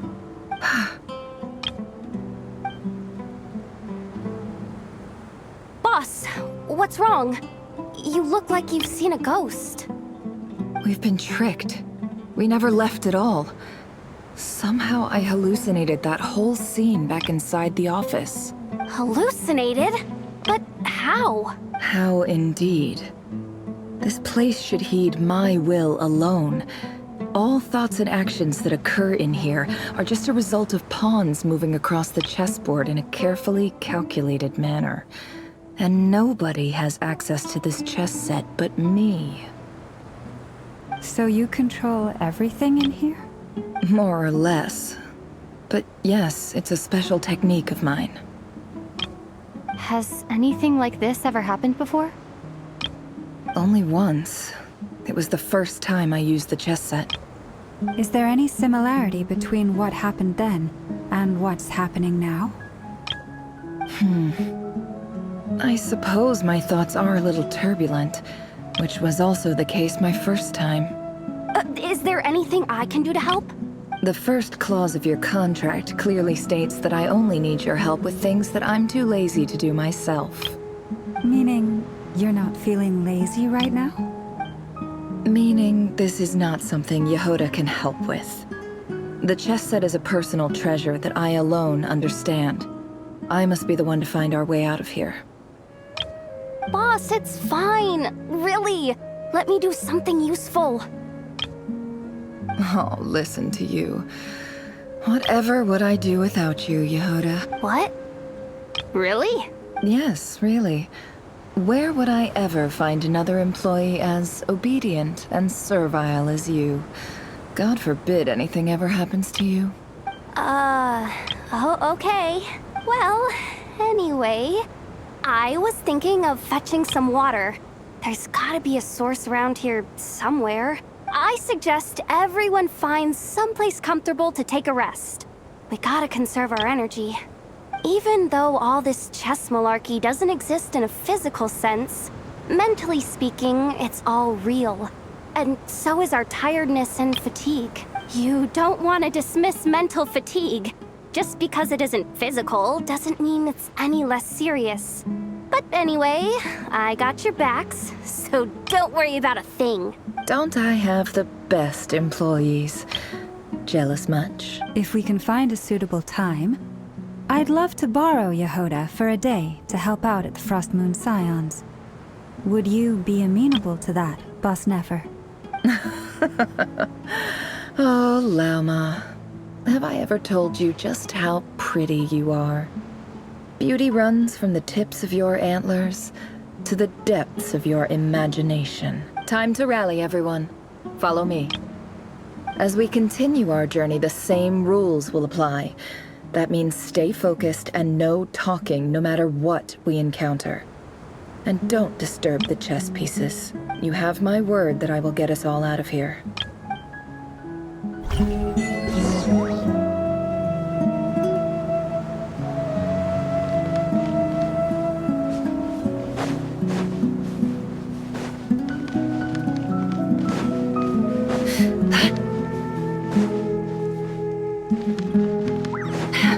This place looks familiar. That's not a good sign. There's someone up ahead. Time for a little chat. I wasn't expecting visitors at this hour. Wait, is that? Oh, it's him. There you are. Sinue's been looking for you all day. I think he has some news for you. Oh yeah? What were you doing just now, Uncle Retinue? Hiding away some more loose change? I know I saw some Mora. What do you mean loose change? Oh, come on, I'm too old for this. Just pretend you saw nothing.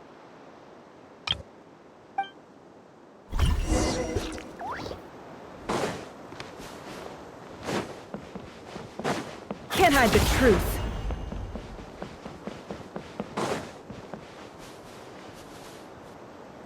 Hey, kid. Mind telling me what Sinuhe's been up to recently? I'm trying to get in his good books and I need a way in. Get in his good books? Why? What do you want with my dad, Uncle Apepi? I've written a new song. I was hoping to showcase it at the next festival, but I'll need his approval. A new song, huh? I'd love to stay and listen, but unfortunately, Uncle Retinue says my dad's looking for me. Well, there's plenty of time and I'm not going anywhere. See that pile of stones? I'll be sitting there warming up my vocal cords. Come find me when you're done. Pile of stones. Got it.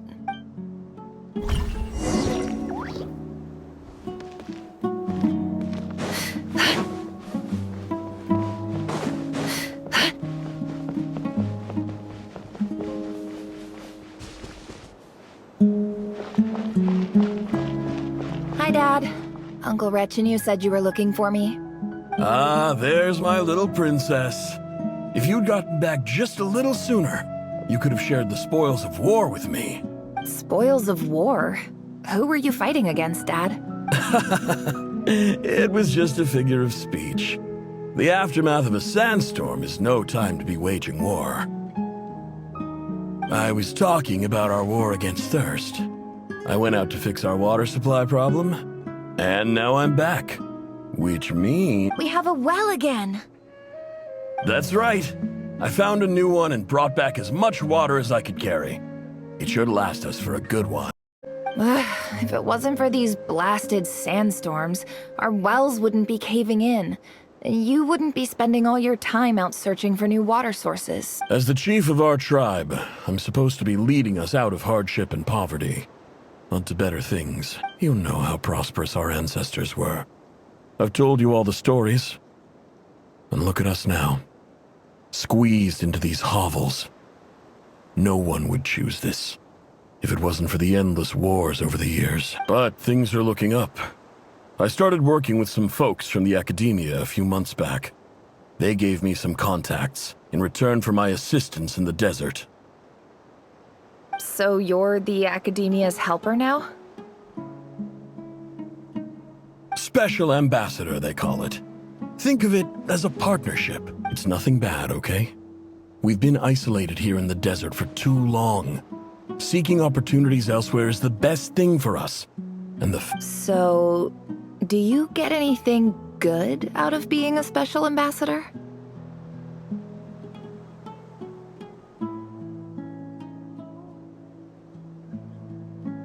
Of course. My luck's improving all the time.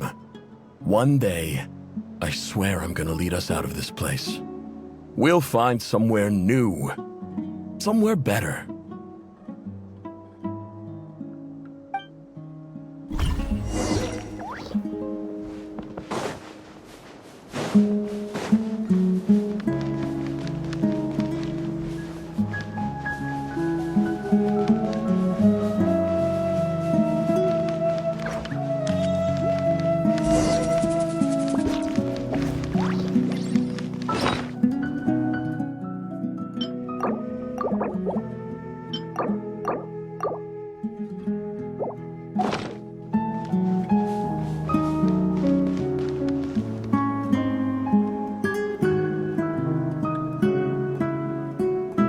That's our well, and you know it. You stole from us. Well, you've gone from chief to thief, and now you have to face the consequences.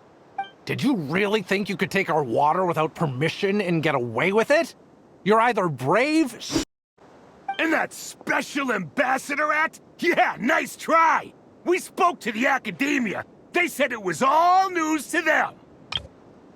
You're a liar and a cheat!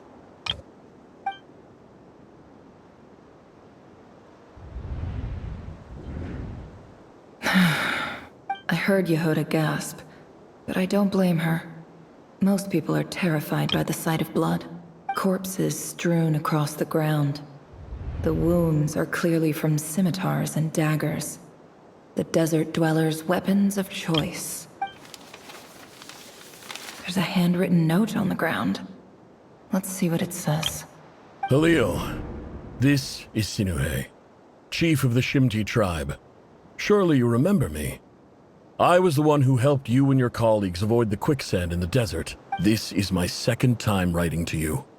I assume my last letter must have gotten lost in the mail, as I didn't receive a reply. I hope this one makes it to you safely. I'm writing to you because I need some help. That sandstorm the other day completely blocked up our well, forcing me to look for another water source in Iab and Unut territory. It was a matter of survival. Praise the gods. The well of the Iab tribe was intact. It was my last resort. I drew what water I could and left, but not without being spotted. I fear they will retaliate. You told me to write to you if I ever needed help. You said you'd be my ally in the academia. I urgently need you to formally recognize my title of Special Ambassador and send some of your people to assist me for a few days. It's the only way I can convince them that this was the academia's decision and prevent them from retaliating. This is an emergency. Please send help as soon as possible. Looks like this letter never got sent. The writer died a grisly death, and the letter was trampled into the ground. It's badly defaced. Legible. What a ridiculous lie the surviving Shimti tell. Their whole village was butchered over a sip of water.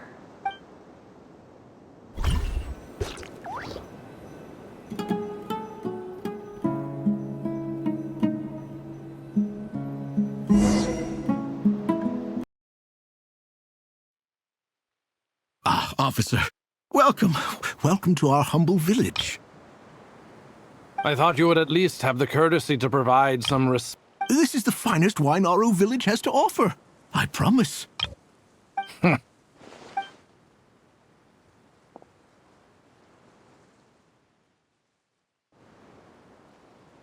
The Academia has agreed to reserve a single space for a candidate from your village.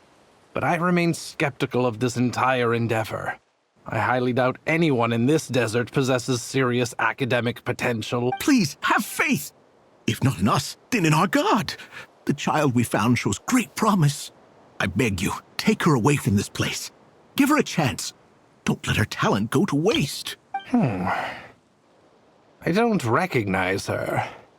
New arrival? She showed up here a few days ago and we took her in. She's a really bright kid. Please help. I'm begging you. So, where are you from? Nowhere special. Just a sand dune. What about the rest of your family? How many of you are there? Just the one. It's only you? Correct. So, no brothers, no sisters, no mother or father? Any who have slept on a bed of sand, I call my brothers and my sisters. Apart from that, I have no family. All right. Get over here. Sign your name on the form.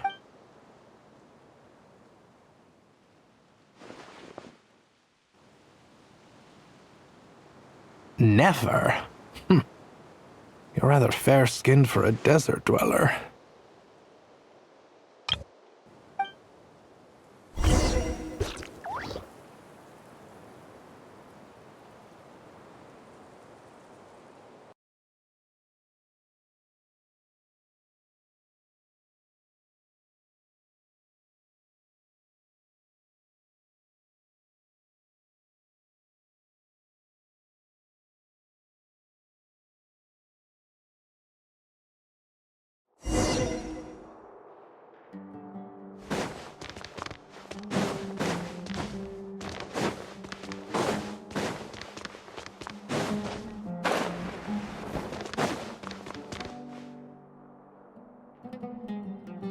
Nefer, this term's assignments have been issued already. Please read through the materials thoroughly, conduct your own additional research, and then write an essay on the topic. Yes, Professor, I'm aware. I just had a couple more questions I wanted to get your perspective on. Oh? Please, ask away. Well, I saw the other students' problem sheets, and I couldn't help but notice that my assignment is much easier than theirs. Do you really think I'm a weak student? A weak student? Goodness, no. Quite the opposite. You have a sharp mind. Almost too sharp. I think what you're saying is, a weak student wouldn't have noticed the discrepancy. And if they did, they certainly wouldn't complain about the lighter workload. You see, sharp as they come. You see things the way they are, and I'm sure you know why they're like that. Because of where I come from. Because I'm different. I'm sorry, Nefer. I don't like it any more than you do. It's just... Anyway, you said you had a couple of questions? What's the other one? I wanted to check... If someone sent me a letter to the academia, where do I go to collect it? Ah, your family wrote to you. Well, as long as they put your name on the envelope, someone should hand it right to you. Not exactly. It's not even a recent letter. I was just curious where the mail would end up if no one collects it. The House of Dana, I expect. I know there's a box for unclaimed mail somewhere in there, probably sitting on a shelf. Whatever you're looking for, that'd be the place to start. Okay, got it. Thank you, Professor. Oh, don't mention it. Honestly, I feel like I failed you. I'm supposed to be your teacher, but I haven't taught you anything. Hey, don't say that. You're a great teacher, and you do your best for all your students. But the rules are the rules. You're not allowed to teach students like me. It's not just the academia either. The whole world bends over backwards for the successful, and leaves the losers to suffer and die. Oh, my dear child. Don't tell me you've given up on life already. I haven't. I just think that if you want to make it in this world, you have to find a way to become successful.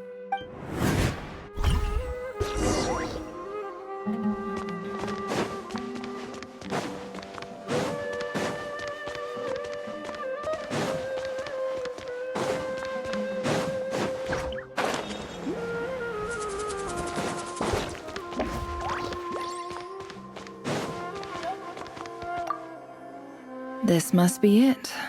A big cardboard box full of unclaimed mail. And probably some letters that ended up here by mistake, too. Let's take a look.